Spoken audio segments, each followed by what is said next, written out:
হচ্ছে পুরনো ঢাকাতে, মানে পুরনো ঢাকার স্বাধীনতার পরে ওই পুরনো ঢাকার ওই এলাকাটাকে অভিজাত এলাকা হিসেবে গণ্য করা হতো, এমনকি এখনও করা হয় পুরনো ঢাকাতে। তো আমার বেড়ে ওঠা ওখানে, আমার স্কুল জীবন এবং আমার মানে শৈশব কৈশোর সব কিছু ওখানেই কেটেছে। জি। আমার স্কুলটা ছিল আমাদের এলাকাতেই, সরকারি একটা উচ্চ বিদ্যালয় ছিল, সেখানেই আমার পড়াশোনা। এবং আমরা হচ্ছে 3 ভাই 3 বোন এবং মধ্যবিত্ত সম্ভ্রান্ত। 3 ভাই 3 বোন। বাবা কি করতেন? আমার বাবা হচ্ছে পুরনো ঢাকার ব্যবসায়ী ছিলেন, ওনার ছিল লোহার বিজনেস। আচ্ছা আচ্ছা আচ্ছা, তো উনি আমাদেরকে সৎ উপার্জন করে বড় করেছেন এবং সবাইকে খুব ভালোভাবেই বড় করেছেন। জি। আসলে মানে সমস্যা হচ্ছে গিয়ে পুরনো ঢাকাটা তখন পরিবেশগুলো একটু অন্যরকম ছিল, একটু নোংরা টাইপের পরিবেশগুলো। আচ্ছা। তো ছোটবেলা থেকেই খারাপ একটা সঙ্গ আমাকে, ওই সঙ্গতার কারণে আমার পড়াশোনাটা একটু নষ্ট হয়ে যায়। আচ্ছা, খারাপ সঙ্গ বলতে? খারাপ সঙ্গ বলতে দেখা যেত যাদের সাথে চলতাম সবাই মানে ফ্যামিলি স্ট্যাটাস বলতে যেটা আমার সাথে যায় না। জি। তো ঠিক ওদের, এবং ছোটবেলা থেকে আমার মানে পড়াশোনার চেয়ে খেলাধুলার প্রতি ঝোঁকটা বেশি ছিল। যেমন ঘুড়ি উড়াতাম, তারপর আপনার যেটা মার্বেল খেলতাম, লিচুর বিচি, মানে মানে অদ্ভুত সব। মানে তো এমনও হয়েছে যে দেখা যেত যে আমি মানে ঘুড়ি উড়াতে ঘুড়ির জন্য 5 তলার আপনার পানির পাইপগুলো আছে না, ওগুলো বেয়ে উঠে যেতাম। তো তারপর আমাদের ওই কোন ক্লাসে থাকার ঘটনা? মানে সেগুলো হচ্ছে 5, 6, 7। ওকে। তো সেজন্য আসলে আর কি লেখাপড়ার প্রতি ঝোঁকটা তেমন ছিল না, তবে খেলাধুলার প্রতি প্রচুর ঝোঁক ছিল। আর আরেকটা কথা, সেটা হচ্ছে আমার বাবা চেইন স্মোকার ছিল। আচ্ছা। তো ছোটবেলা থেকে দেখতাম প্রচুর স্মোকিং করতো। একটা সিগারেট শেষ করে একটা ধরা দাও। হ্যাঁ, রাইট। তো ঠিক তখন থেকে মানে এটা প্রতি কিউরিয়াসিটি জন্মায়, যেটা হয় আর কি। তো সেই জন্য মানে ওই বন্ধু বান্ধবদের পাল্লায় পরে ছোটবেলা থেকে মোটামুটি সিগারেট একটা দুটা করে করে মানে এভাবে খাওয়া হয়। তারপরে হ্যাঁ, আরেকটা কথা, সেটা হচ্ছে আমার মানে ছবি আঁকার প্রতি খুব ঝোঁক ছিল। আচ্ছা। ছবি আঁকতাম এবং ছবি আঁকা আমি শিখেছি আপনার বুলবুল ললিতকলা একাডেমি, যেটা আমাদের পুরনো ঢাকায় আছে। তো সেখানে ছবি আঁকা অবস্থায় মোটামুটি তখন আমি শিশু একাডেমি, তারপর আপনার ইন্ডিয়াতে একটা প্রতিযোগিতা হতো শঙ্কর, সেখানেও আমি গিয়েছিলাম। কিন্তু আমার ফ্যামিলির, আমার যে দাদা, উনি একটা হুজুর টাইপের ছিল, তো এগুলো পছন্দ করতো না। উনি বলতো যে ছবি আঁকলে বাসায় ফেরেশতা আসে না, সেই জন্য আর কি সেগুলো করা হয়নি পরে। ওকে। তো তারপর ছোটবেলাতে আমি একবার, আমার মনে পড়ে, আমি নতুন কুড়ি অনুষ্ঠানে গিয়েছিলাম, মেবি সেটা 88, 90 এরকম হবে, নতুন কুড়িতে। তো নতুন কুড়িতে যাওয়ার পরে আমি যখন ছিলাম তখন আমার এজের যারা ছিল, আমার এজটা মূলত একটু মানে বেশি ছিল, এই জন্য আমি ছোটোবেলা থেকেই আপনার ওই প্লে গ্রুপ, নার্সারি, কেজি 1 এগুলো পড়ার কারণে মানে আমার একটু গ্যাপ যায় অনেক বছর। আচ্ছা। তো তখন আমি যখন নতুন কুড়িতে যাই, তখন আমি ছিলাম যে এখনকার যে আপনাদের অভিনেত্রী তারিনের সাথে আমি ছিলাম, এবং আমাদের নিচে ছিল ঈশিতা। ওকে। তো সেখানে একক অভিনয়তে আমি যোগ দিই বিটিভি বাংলাদেশে।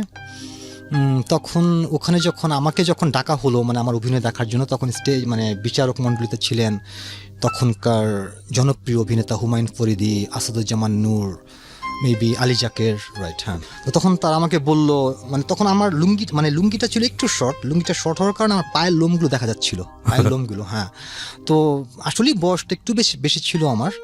তো হঠাৎ আমি বুঝলাম যে হুমায়ুন ফরিদি আমার পায়ের দিকে তাকাচ্ছে, মানে দেখছে, তার মানে সে ফলো করতেছে যে আমার লোমগুলো দেখা যায়, এবং এই এজে না বোধ হয় আমি। সে আমাকে কোশ্চেন করছিল, বয়স কত তোমার? তো বয়স যেটা উল্লেখ করেছে আমি সেটাই বলছি। দেন অভিনয় করলাম, দেখালাম, এই তো। তো তারপর এভাবেই মানে ছোটবেলাটা আসলে কাটতে থাকে আমার। তো এভাবে 6, 7, 8, ওই যে বললাম না, পড়ালেখার প্রতি আমার একটা ঝোঁক ছিল না।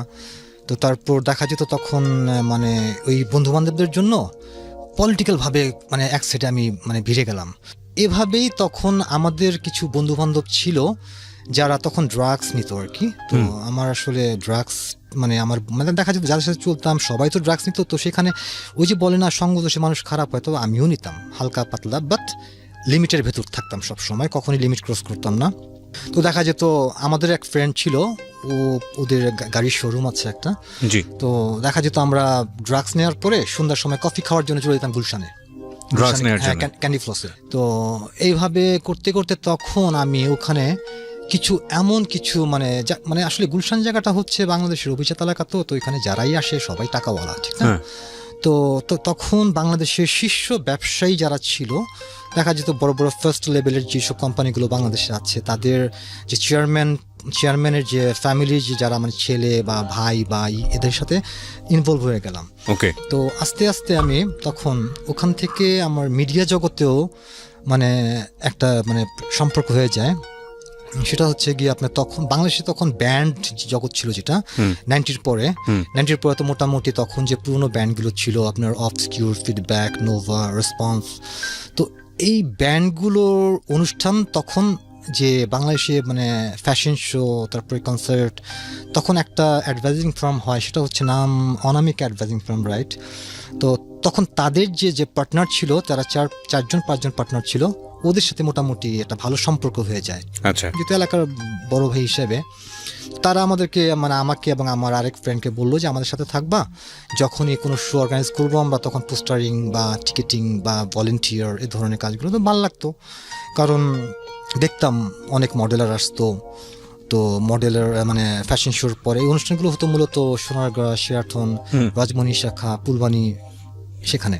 জি। তো ঠিক তখন এই আপনার কোরিওগ্রাফিংটা যে করতো তখনকার মোটামুটি ভালো নাম করা একজন মডেল ছিল, মডেল তানিয়া। জি। উনিও আমাদের পুরনো ঢাকার। ওকে। তো ওনার সাথেও একটা ভালো সম্পর্ক হয়ে যায়। ওনার ছোট ভাই আমাদের এইজের, মানে মোটামুটি ফ্রেন্ড, ওনার বাসায় যাতায়াত করি। তো দেখা যেত তখন গুলশানে বা উত্তরাতে যে হাউস পার্টিগুলো হতো আমাকে আমার ফ্রেন্ডকে সঙ্গে নিয়ে যেত। ওকে। তো এইভাবে করতে করতে পলিটিক্যালভাবে জড়িয়ে, মিডিয়া জড়িয়ে, মানে মোটামুটি দিনটা কাটছিল, কিন্তু লেখাপড়ার দিকে একদমই মানে ম্যাট্রিক দেওয়ার সময় রেগুলারলি যে ম্যাট্রিকটা দেয় মানুষ এক স্কুলে পড়ে, সেভাবে দেওয়া হচ্ছিল না আমার। তাই আমাকে তখন করতে হলো আপনার ওই প্রাইভেট, যেটা ম্যাট্রিক দেয় প্রাইভেট। তো প্রাইভেটভাবে আমি ম্যাট্রিক দেওয়ার চিন্তা ভাবনা করলাম। জি। তো তখন হলো কি, আমার যে সিটটা পড়েছিল পুরনো ঢাকার একটা কলেজে, সরকারি একটা কলেজে। তো সেই কলেজে যে ভিপি ছিল তার সাথেও আমার সম্পর্ক ছিল। ওকে। আর আমার বয়স অনুযায়ী আমি সবসময় বড়দের সাথে চলতাম, এবং তখন দেখা যেত ঢাকা শহরে যারাই বড় বড় টপ রংবাদ ছিল, পলিটিশিয়ান ছিল, মোটামুটি ছাত্রনেতা ছিল, সবার সাথে ভালো একটা সম্পর্ক হয়ে যায়। ওকে।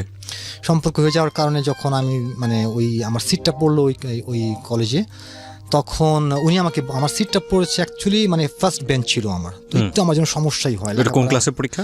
ম্যাট্রিক, এটা ম্যাট্রিক দেওয়ার সময় 94-এ। তো তখন ওনাকে আমি বললাম যে আমার সিটটা তো সামনে পড়ছে, কি করা যায়? তুমি বললো কোনো সমস্যা নেই, চলো সিট চেঞ্জ করে দিই। তো তখন ছাত্র সংসদের সবাই মিলে আমাকে নিয়ে গিয়ে করলো কি, আমার সিটটা একদম পিছনে দিল। এবং পরীক্ষা চলাকালীন সময় উনি আয়সা বললো যে স্যার আমার ছোট ভাই লাগে, একটু দেখবেন, কোনো সমস্যা নেই। তো এইভাবে ম্যাট্রিক দেওয়া হলো। তারপর এইভাবে চলতে থাকলাম। তো আমার একটা স্বপ্ন ছিল মানে ছোটবেলা থেকেই বিদেশ যাব এবং পাসপোর্টটা চেঞ্জ করব, এবং সেই স্বপ্নটা আমার তখনই আমার মনে জায়গা দেয়। আমি ম্যাট্রিকের পরে আমরা প্রায় 7-8জন ফ্রেন্ডস মিলে আমরা মানে প্রোগ্রাম করলাম যে ইন্ডিয়া থেকে নেপাল যাব, জি, ভ্রমণ করার জন্য। তো তখন ইন্ডিয়া গেলাম 7জন মিলে। আমরা ইন্ডিয়া থেকে যাওয়ার সময় আমার মানিব্যাগে ছিল একটু গাঁজা ছিল, মারিজুয়ানা যেটা। জি। তো মানে নেপালের বর্ডারটা আসলে এমন, মানে মনে হয় আমাদের জন্য শুধু, ইন্ডিয়ানরা কিন্তু আসলে ইন্ডিয়া মানে নেপাল যখন যায় উইদাউট পাসপোর্ট বলেও না, এবং যদি কোনো বাঙালি সাহস করে যে আমি নেপাল যাবো without passport, no problem, you can go. Okay. তো তারপর যাই হোক, আমাকে যখন নেপাল ইমিগ্রেশনে মানে চেক করলো যে কত ডলার নিয়ে আসছি, মানিব্যাগ চেক করে, মানিব্যাগের প্রত্যেকটা পার্ট চেক করে ওরা। তো চেক করতে করতে হঠাৎ দেখে একটা ছোট্ট একটা কাগজ পাচানো, সেটার ভিতরে অল্প একটু গাঁজা ছিল। তো আমাকে বলতেছে এটা কি? তাই আমি বলি এটা কি, এটা তো আপনি জানেন না, যা হয়েছে সরি, আমি আসলে মানে সরি, আমি রিয়েলি সরি। তো বলতেছে যে ঠিক আছে, কাজ করো, তুমি 2000 রুপি দাও। 2000 রুপি কোথেকে দেবো? আমি নিয়ে আসছি $100। ঠিক আছে, 2000 রুপি কীভাবে দেবো? তো বলতেছে তাহলে ঠিক আছে, ওকে। তো উনি তখন ওনার পাশে একজন অফিসার ছিল, ইমিগ্রেশন অফিসার, ওনাকে বললো যে স্যার ওনার সাথে গাঁজা পাওয়া গেছে। তো অফিসার বলতেছে গাঁজা পাওয়া গেছে, এক কাজ করো, একটা সাদা পেপার না হোয়াইট পেপারসে ওনার নামগুলো লিখে মাদক দ্রব্য আইনে ওনাকে একটা কেস করে দেশে পাঠিয়ে দাও। আচ্ছা। তো আসলেই তখন মানে প্রথম জীবনের দেশের বাইরে যাওয়া আর এই ধরনের একটা মানে সমস্যা পড়ে যাওয়া, এটা আসলে আমার জন্য তখন মানে একটা ভয়ঙ্কর পরিস্থিতি সৃষ্টি করে। রাইট। তখন আমার যখন বন্ধু বান্ধব সবাই ছিল, রিকোয়েস্ট করলো যে স্যার দেখেন যা হওয়ার হয়েছে, আমরা স্টুডেন্ট মানুষ, খাই, ঠিক আছে, এটা ভুল, অন্যায়, রাইট, মানতাছি আমরা, তো একটু দেখেন। তখন বলে যে ঠিক আছে, কাজ করো, 500 রুপি দাও। তখন 500 রুপি দিয়ে তারপর নেপালে ইন করলাম। ওকে। তো নেপালে যখন গেলাম, নেপাল যাওয়ার পরে একটা জিনিস আমার চোখে যেটা মানে আমার চোখে লাগলো সেটা হচ্ছে আমি ওখানে যেয়ে দেখি সব দরবেশ, মানে নেপালটা হচ্ছে মানে মন্দিরের দেশ বলা যায়, বড় বড় সব দরবেশ, এই জট চুলগুলো, জট লম্বা লম্বা চুল, আর গাঁজা ওপেন গাঁজা খায়। ওকে। তো যাই হোক, নেপাল ভ্রমণ করলাম, প্রায় 1 সপ্তাহ ছিলাম এবং ওটা অ্যাডভেঞ্চার ট্যুর ছিল। তো তারপর যখন ব্যাক করলাম, ওখান থেকে ব্যাক করে যখন আসি তখন একটা জিনিস খুব অদ্ভুত লাগলো নেপালে আমার, সেটা হচ্ছে ওখানে দেখা গেল মানে গ্রামের রাস্তাগুলো ভোরবেলা মানে সড়কের পাশ দিয়ে যে ক্ষেতগুলো দেখা যায় না, ও মানে আমার মধ্যে হয় টয়লেটের খুব সমস্যা নেপালে। হ্যাঁ, টয়লেটের খুব সমস্যা। তো মহিলা পুরুষ এক সিরিয়ালে। ইন্ডিয়াতে তো এই জিনিসটা আছে, ইন্ডিয়া তো, এখনো আছে। হ্যাঁ ইন্ডিয়াতে, রাইট। আমি ভয়ানক আছে, কিছু হ্যাঁ। মুভিতে দেখছি, হ্যাঁ, এবং একটা মুভি বোধহয় কিছু রিলিজ হয়েছে, ডকুমেন্টারিতে দেখলাম। টয়লেট না মুভির, হ্যাঁ আমি দেখছি মুভিটা, অদ্ভুত আসলে, এবং সত্য, এগুলো সত্য। তো যেটা বাস্তব দেখলাম, তো দেখার পরে জাস্ট ভালো লাগলো। তো তখন তো আসলে মানে ফেসবুক বা মোবাইল এগুলো ছিল না, তো ছবি তুলতে পারি নাই। এখন যেমন মানুষ কিছু হলে ছবি তুলে ফেলে, ছবি তুলে ভিডিও করে দিয়ে দেয়। হ্যাঁ। তো যাক, বাংলাদেশে আসলাম।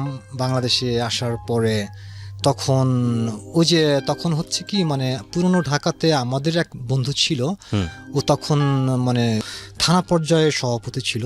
আচ্ছা। তো আমাদের মোটামুটি রেগুলার একসাথে আড্ডা মারতাম, মানে সব দিকে আড্ডা মারতেছি, এদিকে পলিটিক্যাল আড্ডা মারতেছি, এদিকে ওই বন্ধু বান্ধবদের সাথে আড্ডা মারতেছি, এটা করতেছি, মানে সব লেখাপড়া ছেড়ে শুধু এগুলোই।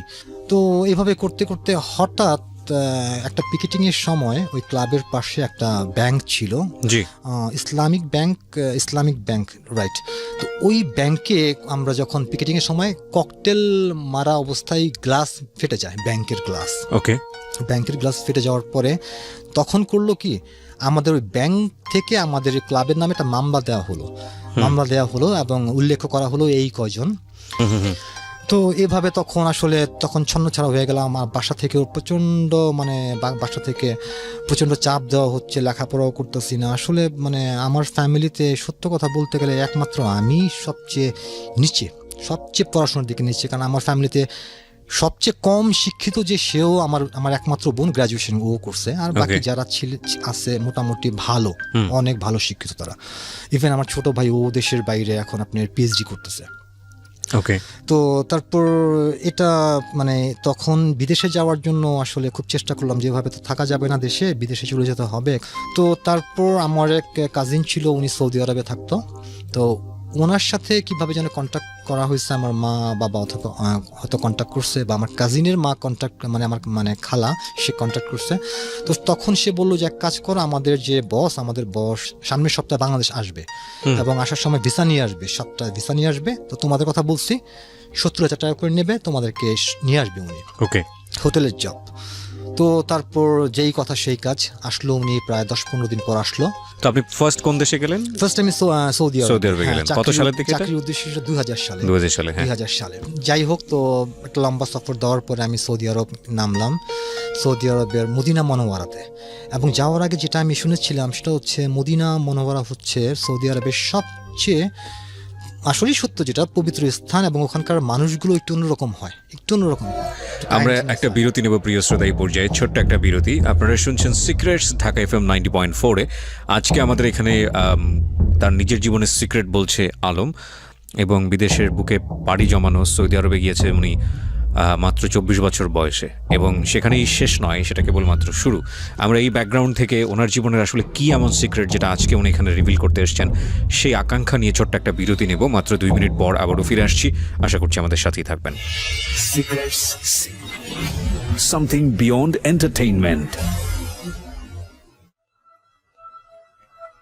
স্ত্রী করলে যে ধরনের গরম একটা গন্ধ বের হয় না কাপড় থেকে, ঠিক সেরকম একটা গন্ধ বের হচ্ছে কাপড় থেকে এতটা মানে রুক্ষ শুষ্ক ওয়েদার যেটাকে বলে। তো যাই হোক, গেলাম সৌদি আরবে, এবং পরের দিন আমাকে আমার কাজ বুঝিয়ে দেওয়ার জন্য আমাকে যে কাজটা, সেটা ছিল আপনার বাংলাদেশে যেমন করে না কাবাব, বড় কাবাব পোড়া, তো সেই ধরনের ওইখানে একটা খাবার আছে, সেটা হচ্ছে আরাবিয়ান ফুড, নাম হচ্ছে আলফাহাম। আচ্ছা। আলফাহাম সেটা হচ্ছে আপনার কয়লার মধ্যে লম্বা অনেক, সেখানে আপনার একসাথে আপনার 20-25টা মুরগি আপনার পোড়াতে হয়। ওকে। হ্যাঁ, মুরগি পোড়াতে হয়। সেই কাজটা আমাকে দেওয়া হলো, এবং সেটা আমি যাওয়ার সময় দেখলাম যে ইন্দোনেশিয়ান একটা ছেলে করতেছে। তো আমাকে বললো ছুটিতে যাবে, এই কাজটা তুমি ওর কাছ থেকে শিখবে, শেখার পর তুমি করবে। ওকে। তো এখানে ওই হোটেলে বাংলাদেশি স্টাফ আরো 8-10 জন ছিল, এক একজন এক এক রকম কাজ করে। তো আমাকে ওই কাজটা শেখানোর পর আমি যেটা দেখলাম যে প্রচণ্ড আগুনের তাপ, ভেতরে বাইরে আগুনের তাপ, মানে আর কোনোদিন কাজ করিনি, তারপরেও ভাল লাগতো এই জন্য বিদেশে আসছি, নতুন জীবন, একা স্বাধীনতা, মানে ওপেন সিগারেট খাবো, কেউ কিছু বলার নাই, যা করবো নিজের মন মতো করবো, কোনো বাধা দেওয়ার কেউ নাই। তারপর কাজ করতেছি, কাজটা শিখলাম। তো সৌদি আরবে একটা জিনিস সেটা হচ্ছে ওরা খাবার সাধারণত বাসায়, আবার আমার বোধ হয় রান্না খুব কমই করে ওরা। আচ্ছা, দেখা যায় নামাজের মানে সময়, নামাজটা যখন শেষ হয় তখনই হোটেলগুলো প্রচণ্ড ব্যস্ত হয়ে ওঠে, আচ্ছা, এবং তখন যে 1-2 ঘন্টা যে বিজনেস হয়, সারাদিনের যে আপনি যতটুকু কাজ করছেন যে ক্লান্তি, ঠিক ওই 2 ঘন্টাতে আপনি তার চেয়ে বেশি ক্লান্ত মানে ওই সময়টাতে একদম রাফ চলে, প্রচণ্ড। এবং ঠিক ওই কাজটা করার ক্ষেত্রে আমার যেটা হয়েছে সেটা হলো কি, অ্যারাবিয়ান ভাষাটা খুব অল্প সময়তে আমি আয়ত্তে নিয়ে আসি।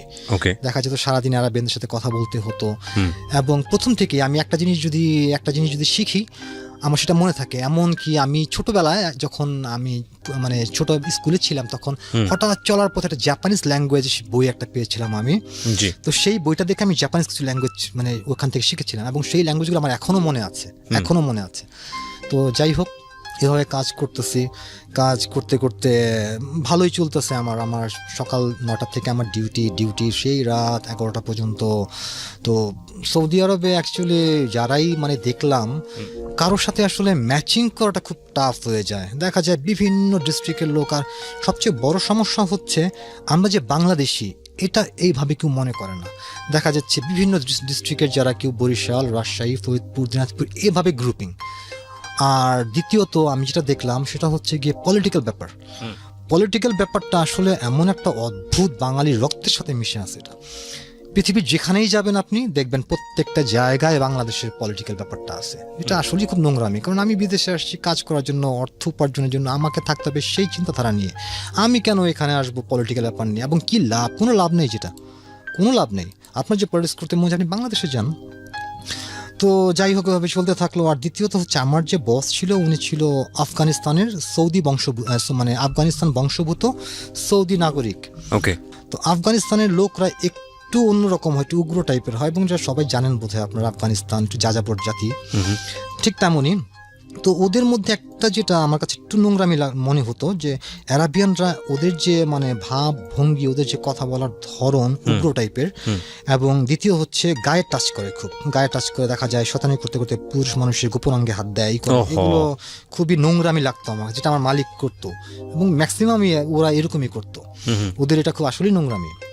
আর দ্বিতীয়ত আমাদের বাংলাদেশি যারাই সৌদি আরবে যায় বা আছে বর্তমানে, একটু ইকোনমিটা একটু লোয়ার কোয়ালিটি। কারণ কি, সৌদি আরবে একটা জব সেটা হচ্ছে রোড ক্লিনার, এটা অনলি বাংলাদেশিরা করে, আর পৃথিবীর আর কোনো দেশের লোক করবে না, এটা একমাত্র বাংলাদেশি রোড ক্লিন যেটা। তো দেখা যাবে আমি যেখানে করতাম, আমার হোটেলটা ছিল এয়ারপোর্ট রোডে, আর কি এয়ারপোর্ট রোডে ব্যস্ত একটা জায়গাতে। তো সেখানেও রোড ক্লিনের কয়েকটা ছেলে ছিল। এরা করতো কি, দেখা যেত সন্ধ্যার পরে গাড়ি আসতো, আর সৌদিয়ানদের একটাই কি দেখা যায়, ইয়াং ছেলেরা গাড়ি চালায়, পিছনে 2-3 করে ওয়াইফ রাখতো, ওয়াইফ বা যাই হোক ওয়াইফই হবে, কারণ যেটা গার্লফ্রেন্ড আপনি গেস করছেন, ওয়াইফ। হ্যাঁ, রাইট। তো তখন দেখতাম যে বাঙালি যারা রোড ক্লিনারের কাজগুলো করতো, গাড়ির সামনে গিয়ে করতো কি, মানে এমনি পরিষ্কার জায়গা কিন্তু তারপরও পরিষ্কার করতো ঝাড়ু দিয়ে।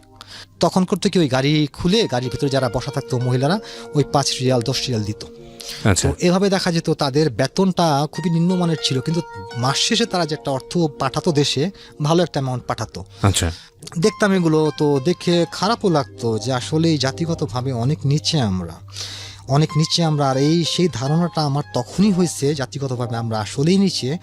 আমাকে সে বলতে হয় নেপালের কথা। আমি যখন নেপাল ইমিগ্রেশন যখন লাইন দিয়ে দাঁড়িয়েছিলাম 7 জন, আমাদের পিছিয়ে ছিল বেলজিয়ামের দম্পতি ছিল। তো তখন ইমিগ্রেশন অফিসার আমাদেরকে রেখে পিছনে বেলজিয়ামের যে মানে ছিল দম্পতি, তাদেরকে বলল, স্যার প্লিজ আপনার আগে আসুন। ঠিক সেদিন থেকে আমার মাথায় একটাই ছিল যে পাসপোর্ট আমি চেঞ্জ করবো, পাসপোর্ট আমি চেঞ্জ করবো। আমার ইচ্ছে ছিল আমি ভালো একটা দেশে যাবো, কিন্তু ভাগ্যক্রমে সৌদি আরব চলে আসি। তো তারপর আর কি এভাবে চলতে থাকে। তো আমার আসলে মেন সমস্যা হচ্ছে মানে কারোর সাথে মানে মন মানসিকতায় ম্যাচিং হতো না। আমি সবাইকে বলতাম এগুলো আপনারা কেন করবেন, এটা সবার, এটা যেহেতু সবাই জায়গাটা আমরা ব্যবহার করি, আজকে আমরা করবো কালকে ওরা করবে। তো ওইখানে একজন ছিল আফগানিস্তানের, তো ও যে ছিল আপনার মালিকের ইনফর্মার সেটা জানতাম না। তো এই ও করতো কি, মালিকের কাছে গিয়ে বলতো যে আলম কিন্তু এভাবে গ্রুপিং করতেছে, গ্রুপিং করে দেখা যাবে আপনার যে স্টাফ যারা আছে ওদের মধ্যে একটা বিশৃঙ্খলা সৃষ্টি হবে এবং পরবর্তীতে চলে যাবে, আপনার সমস্যা হবে। তো মালিক করলোকে আমাকে ডাক দিল যে তুমি কাজের ডিউটির পরে একদিন আসো। তো আমি গেলাম সন্ধ্যার পরে, কাজ শেষ করে নামাজের সময় যাওয়ার পরে আমাকে বলতেছে যে কী ব্যাপার, তোমার নামে কি শুনি? আমি বললাম যে কি শুনেন বলেন। তো তখন আমি বলতেছি যে হ্যাঁ সমস্যা কি বলেন। তখন বলতেছে কি তোমার কি দেশে যাওয়ার ইচ্ছে করতেছে? আমি দেশে যাওয়ার ইচ্ছে করবে, হ্যাঁ যদি আপনার ভালো না লাগে পাঠায় দেন দেশে যাওয়া। আমি তো আর ওদের মতো জায়গা জমি বিক্রি করে আসি নাই। ওরা হয়তো বলে না, কারণ জায়গা জমি বিক্রি করে আসছে, ওদের থাকতে হবে, আপনার কথা শুনে থাকতে হবে, আমি তো তা না। তো বলতেছে পরে উঠে আসে বলতেছে যে ইয়াল্লাহ জিব্বাক আকামা, মানে তোমার আইডি কার্ড দাও। তো তখন আমি বললাম ওয়ে দেগা জিবেন তাকামা। তো উনি বলতেছে যে নাকামা তোমার দাও। আমি বললাম যে আকামা এটা তো আমার টাকায় বানানো, এটার মালিক আমি, এটা আমার আইডি, এটা আমার পরিচয়পত্র, এটা আমি আপনাকে দেবো কেন? তো এক পর্যায়ে করলাম কি, সামনে ছিল একটা 7-আপের বোতল ছিল। আমি বললাম যে আমি 7-আপের বোতল দিয়ে এখন নিজের মাথা ফাটাবো, আমি পুলিশের কাছে যাব, আমি কমপ্লেন করবো আপনার নামে যে আপনি আমাকে হিট করছেন। তো তখন সে দেখলাম একটু ঠান্ডা হওয়ার পর তারপর জোর জবরদস্তি আমার থেকে আকামাটা রেখে দিল। রেখে দেওয়ার পরে হলো সেটা হচ্ছে আপনার, আমি নিচে গেলাম, নিচে যাওয়ার পরে আমি দাঁড়ায় রয়েছি, চোখ দিয়ে মানে একটু চোখ লাল হয়ে গেছে, সিগারেট খাচ্ছি, আর বাঙালিরা সবাই ভিতর থেকে আমাকে ফলো করতেছে যে আমি কী করি। তখন হঠাৎ দেখে একটা পুলিশের গাড়ি আসতেছে। তো সেই পুলিশের গাড়িটা আমি থামানোর পরে বললাম যে আমার এই সমস্যা, আমি বাংলাদেশি, আমার মালিক আমার আইডি কার্ড রেখে দিচ্ছে, তখন আমি কী করতে পারি? তখন উনি করলো কি, ওয়্যারলেস করলো থানাতে ওয়্যারলেস করে বললো, সব বলার পরে বললো যে নিয়ে আসো ওকে। তো তখন আমি ওনার সাথে পুলিশদের সাথে থানায় গেলাম। থানায় যাওয়ার পর আমাকে বললো কী চাও এখন তুমি তোমার? আমি বললাম যে আমার এরকম 3 মাসের বেতন অলরেডি ওনার কাছে আমি পাই, তো উনি যদি আমাকে টাকাগুলো দেয় আমি চলে যাবো দেশে। তো তখন বললো যে ঠিক আছে তুমি এক কাজ করতে পারো, তুমি কেস করো ওনার নামে। তো কেস করবো, আমি তো নতুন মানুষ, মানে টাকা নাই পয়সা নাই, সঙ্গে বেতন পাবো, তারপরে তো আমি কেস করবো। আর আরেকটা কথা সেটা হচ্ছে গিয়ে ওই যে পাশে যে মুদির দোকান ছিল, ওখান থেকে আমাদের যে প্রয়োজনীয় জিনিসগুলো ছিল, সিগারেট, আদার্স যেটা ব্রেড বিস্কুট খেতাম, এগুলো বেতন মাস শেষে বেতনের সময় মালিক করতো কি এগুলো হিসাব করে ক্লিয়ার করে বেতনটা আলাদাভাবে দিয়ে দিত, এভাবে করতো। ওকে। তো তখন আমি করলাম কি, ওখানে ঢাকার একজন আজিমপুরের আমাদের এক বড় ভাই ছিল, উনি একটা হোটেলে জব করতো, উনি মানে আবাসিক হোটেলে জব করতো। তখন ওনার কাছে গেলাম, গিয়ে বললাম যে আমার এই সমস্যা হয়েছে, তো এখন কি করা যায়? তো উনি বলে যে ঠিক আছে কাজ করেন, কালকে থেকে আমার এখানে থাকেন আর কেসটা করেন, দেখেন কি হয়।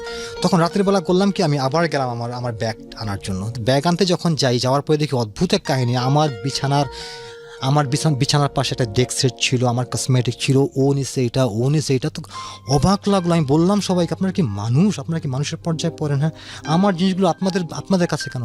তো তখন সবাই দেখলাম চুপ হয়ে আমাকে মানে কোনো কথা না, আমাকে বলতেছে যে আসলে আমরা তো মনে করছি আপনি আসবেন না, মালিক আপনাকে পাঠিয়ে দিবে। তো মালিক পাঠিয়ে দেবে ভালো কথা, আমার জিনিসগুলো তো আপনি যত্ন করে রাখবেন, তার মানে এই তো না আমার জিনিসগুলো আপনারা ভাগ বাটোয়ারা করে মানে সবাই বাঙালি করবেন, সবাই বাঙালি অদ্ভুত। তো যাই হোক, তো তারপর ব্যাগ টেক নিয়ে চলে গেলাম। এখন টাকা নাই 1 টাকাও। তো ওনাকে বললাম যে কালকে আমি তো একটু লেবার কোর্টে যেতে চাই, আমার তো টাকা নাই, কি করা যায়? তো উনি আমাকে তখন 20 রিয়াল দিল, আর প্রত্যেক দিন উনি আমাকে যাওয়ার সময় 1 প্যাকেট করে সিগারেট দিয়ে যেত। তো সারাদিন তো তখন করলাম কি, একদিন পরের দিন সকালে ওনার থেকে 20 রিয়াল নিয়ে সেই হাঁটতে মরুভূমির রাস্তা, পাহাড়ি রাস্তা, আর সৌদি আরবের রাস্তা এত বড় বড় রোড ঘাট, মানে যাই করতেছে সব আমেরিকা যেই পণ্যটা আজকে বের হয় কালকে সেটা প্রথম সৌদি আরবে চলে আসে, আমার যা মনে হয়। আমেরিকান গাড়ি, আমেরিকান রোড ঘাট, মানে সম্পূর্ণ চুষে নিচ্ছে টাকাগুলো আমেরিকা ওদের কাছে। তো হাঁটতে সেই পাহাড়ি এলাকা দিয়ে কোনো রকম লেবার কোর্টে গেলাম। লেবার কোর্টে যাওয়ার পরে প্রত্যেকটা আপনি যেখানেই যাবেন সৌদি আরবে, অফিস আদালত স্কুল কলেজ যেখানেই যাবেন বাংলাদেশি পাবেন আপনি, স্টাফ বাংলাদেশি পাবেন। হ্যাঁ, তো সেরকম একজন স্টাফ পেলাম। আমি বললাম যে আমার এই সমস্যা, আমি কেস করতে চাই, তো কাকে জমা দিব? তো উনি বলতেছে জমা দিবেন, কোনো লাভ তো হবে না বোধ হয়। তারপরেও দেখেন, কারণ সৌদি আমরা গালে চুমা খেয়ে সব কেস ডিসমিস, আমরা তো কিচ্ছু না, আমাদের দেশে আমাদেরকে মিসকিন বলা হয়। তো তারপরেও আমি জাস্ট জমা দিলাম। জমা দেওয়ার পর আমার লয়ার আমাকে বললো ঠিক আছে আমার মালিকের ফোন নাম্বার দাও, আমি মালিককে কল করে আমি আসতে বলবো। তো ঠিক আছে কবে আসবো? পরশুদিন তুমি আসো, তোমার মালিক আমি আসতে বলবো। দেন আমি পরশুদিন যাই। পরশুদিন যাওয়ার পরে আমি ওখানে মালিক আসে, দেখলাম সত্যি গালে চুমা খাচ্ছে। আমাকে বলতেছে যে ঠিক আছে তোমার কত টাকা পাও না? এত টাকা পাও না। মালিক বলতেছে তোমাকে আমি সামনের সপ্তাহে টিকিট কনফার্ম করে যখন বাংলাদেশে পাঠাবো, ঠিক পাঠানোর আগ মুহূর্তে ইমিগ্রেশন পুলিশের হাতে তোমাকে আমি হ্যান্ড ওভার করবো, দেন তোমার টাকা আমি তোমাকে দেবো। তো আমার কথা হচ্ছে আমার টাকা আমি এখন চাই, আমার টাকা আপনাকে আগে পরিশোধ করতে হবে, কারণ আপনি যাওয়ার পরে ইমিগ্রেশনের হাতে আমাকে হ্যান্ড ওভার করবেন, তারপর টাকা যদি না দেন তখন আমি কী করবো? তখন তো কিছু করা থাকবে না। উনি তো লয়ার বলতেছে অবশ্যই তোমার টাকা দেবে। আমি বলি নো, আমি তাকে বিশ্বাস করি না, কারণ এরকম সে করছে আগে, সে পাকিস্তানিদের সাথে এমন করছে, আমার সাথেও সে এমনই করবে। তো তখন বলতেছে যে না, এটা হবে না, তোমাকে যাওয়ার পরে টাকা দেওয়া হবে এবং এটাই নিয়ম। তো জাস্ট সে চলে গেল। তখন আমি দাঁড়ায় দাঁড়ায় অনেকক্ষণ ভাবলাম কি করব, আমার টাকা তো পাবো না, কারণ এখন যদি আমি এই এক সপ্তাহের মধ্যে যদি আমি টাকাটা নিতে না পারি, বাংলাদেশে যেতে না পারি, হাতে নাই টাকা, কাজ নাই, কর্ম নাই, কোথায় থাকবো, কি করব। এবং এক সপ্তাহ পর বড় হজের সময় মোটামুটি অনেক দিন একটা লম্বা ছুটি থাকে সৌদি আরব, তখন সব অফিস আদালত বন্ধ থাকে। তো এখন আমার যাই করতে হবে খুব তাড়াতাড়ি করতে হবে। তখন ওনাকে আমি বললাম, যে বাংলাদেশি স্টাফ ছিল, ওনাকে বললাম, যে বয়সে উনি মুরব্বী ছিল, বললাম যে কাকা আমি এখন কি করতে পারি একটু বলেন না, আর এখানে সবচেয়ে বড় লয়ারকে। তো উনি আমাকে বলতেছে বড় লয়ার আছে, চলেন আপনাকে দেখাই ওনার অফিসটা। তো দেখাই দিল আমাকে। দেখলাম যে বাইরে একজন মোটামুটি পাগড়ি পরা সৌদিয়ান, লম্বা চোরা, তরোয়াল নিয়ে দাঁড়ায় আছে। তো আমি তাকে বলতেছি যে আমার এই সমস্যা, আমাকে একটু ওনার সাথে কথা বলতেন। বলেন না, কথা বলা যাবে না। আমি তখন কথা বলতে বলতে না কোনো এক পর্যায়ে আমি কায়দা দিছি। তো কায়দা দেওয়ার পরে তখন আমি জোরে জোরে কথা বলতেছিলাম, তখন ভেতর থেকে কলিং বেল টিপ দিছে। হ্যাঁ কী ব্যাপার, বাইরে কী হয়েছে? তো বলতেছে বাংলাদেশি একজন আমেল, এরকম এরকম সমস্যা হয়েছে, বল পাঠাও। ভিতরে গেলাম, ভিতরে গিয়ে খুব কান্না চোখ দিয়ে পানিও পড়তেছিল। আসলেই তখন অসহায় ছিলাম, কারণ আপনি যাই বলেন না কেন, বিদেশে বা যেখানেই আপনি যখন টাকা থাকবে না আপনার কাছে, তখন থাকার কোনো জায়গা নাই, সে যে একটা কী করুণ পরিস্থিতি, এটা একমাত্র ভুক্তভোগী সেই একমাত্র অনুভব করতে পারে। তো তখন তাকে বলার পরে সে আমাকে বললো যে তোমার মালিক কোন দেশে? বললাম আফগানিস্তানের। তো বললো হ্যাঁ, আফগানিস্তানের লোক তো ভালো হয় না। ঠিক আছে, এক কাজ করো, ওনার ফোন নম্বর দাও, নাম বলো। তখন উনি করলে কি, ওনার প্যাডের ভিতরে নাম, ঠিকানা, কত টাকা পাও সব লিখে আমাকে ওনার সিল মেরে একটা খামে ভরে বললো যে তোমার সঙ্গে রাখো, এয়ারপোর্টে যাওয়ার পর যদি উনি তোমাকে টাকা না দেয়, তুমি এটা ইমিগ্রেশন পুলিশের কাছে দেবা, তখনই সে তোমাকে অ্যারেস্ট করবে। তো যেই কথা সেই কাজ। তারপর এক সপ্তাহ পর আমার টিকিট মালিক কনফার্ম করলো, কনফার্ম করে আমাকে ডাকানো হলো। তো ডাকানোর পর আমি যখন মদিনা মনোয়ারাতে বাস স্টেশন, যেখান থেকে জেদ্দা যাওয়া হয় বাসে করে, তখন মোটামুটি বড় হজের প্রস্তুতি চলছিল, অনেক ব্যস্ততা। তো সে আসলো, আমার পাশে বসলো বাস স্টেশনে। বসার পর আমাকে হিসাব দেখাচ্ছে যে তোমার পিছনে এত টাকা খরচ হয়েছে, হ্যান ত্যান, এত। তো এখন এক কাজ করো, তুমি দেশে চলে যাও, তোমাকে আমি পরে আবার ভিসা পাঠাবো, আবার তুমি আইসো, এবার চলে যাও। আমি বললাম, তখন উনি আমাকে বললো যে সিগারেট খাও একটা। তো উনি সিগারেট দিল। তো উনি যে সিগারেটটা স্মোকিংটা সিগারেট পান করতো, সেটা হচ্ছে LM ব্র্যান্ডের ছিল, এটা 4 রিয়াল ছিল তখন। আর আমি যেটা খেতাম সেটা ছিল মালব্রো ছিল 5 রিয়ালের। আমি বলতাম এই সিগারেট আমি খাই না, আমি খাই 5 রিয়ালেরটা। তখন একটু অবাকভাবে তাকায় বললো, বাবা তুমি তো দেখা যায় ভালো বড় লোক। আমি কি টাকার জন্য তোমার এখানে আসছি নাকি? হ্যাঁ, টাকার জন্য আসিনি, আমি আসছি জাস্ট একটু টাইম পাস করবো, সৌদি আরবে কাজকর্ম করবো, এই জন্য। তো যাই হোক, ওনাকে আমি রিকোয়েস্ট করলাম, আপনি একটা কাজ করেন, আমাকে একটা পেপারস লিখে দেন, আমি একটু মক্কাতে যাব, মক্কাতে গিয়ে হজটা করব, হজ করে তারপর আমি দেশে চলে যাব। কারণ তখন একটা আইন ছিল, আপনি যদি এক প্রভিন্স থেকে আরেক প্রভিন্সে যেতে চান, মালিকের পারমিশন লাগে, তাহলে বর্ডারে চেক করা হয়। তখন সে আমাকে বললো যে না, তোমার হজ করতে হবে না, তুমি বাংলাদেশে চলে যাও। খুব খারাপ লাগলো, এবং আমি বলতে চাই যে আসলেই এটা খুবই একটা নোংরা এবং কষ্টদায়ক যে আমি হজ করতে চাইলে সে আমাকে সেই সুযোগটা দিল না। কেমন মুসলমান? হ্যাঁ, এটা ভাবতে অবাক লাগে আমাকে। তো তখন সে আমাকে বললো যে গাড়ির সময় হয়ে গেছে, এই নাও তোমার টাকা। এই টাকা ক্যালকুলেটরে হিসাব করলো, হিসাব করে টাকাটা আমাকে দিয়ে বললো যে বাসে ওঠো, আর যদি জেদ্দা গিয়ে কোনো রকম পালানোর চেষ্টা করো, ইন্টারপোল লাগিয়ে তোমাকে অ্যারেস্ট করাবো। এটা আপনাকে বললো? আমাকে বলতেছে। ওদের চিন্তাধারা, আমি তো বাংলাদেশ থেকে আসছি, বাংলাদেশের গরিব একটা দেশের লোক, বাংলাদেশের মানুষ কি বোঝে এইসব ব্যাপারে, আমার জন্য সেই ইন্টারপোল লাগবে, তো ফালতু কথা একটা। হ্যাঁ, তো তখন আমাকে এই কথা বলে টাকাগুলো দিল, আর দিয়ে বলতেছে এখন যদি টাকা না দিতাম কি করতে পারতাম, কিছু করতে পারতাম আমাকে। আমি বললাম 1 মিনিট দাঁড়ান। তো তখন আমি সেই খামটা তাকে বের করে দিলাম টাকাটা নেওয়ার পরে।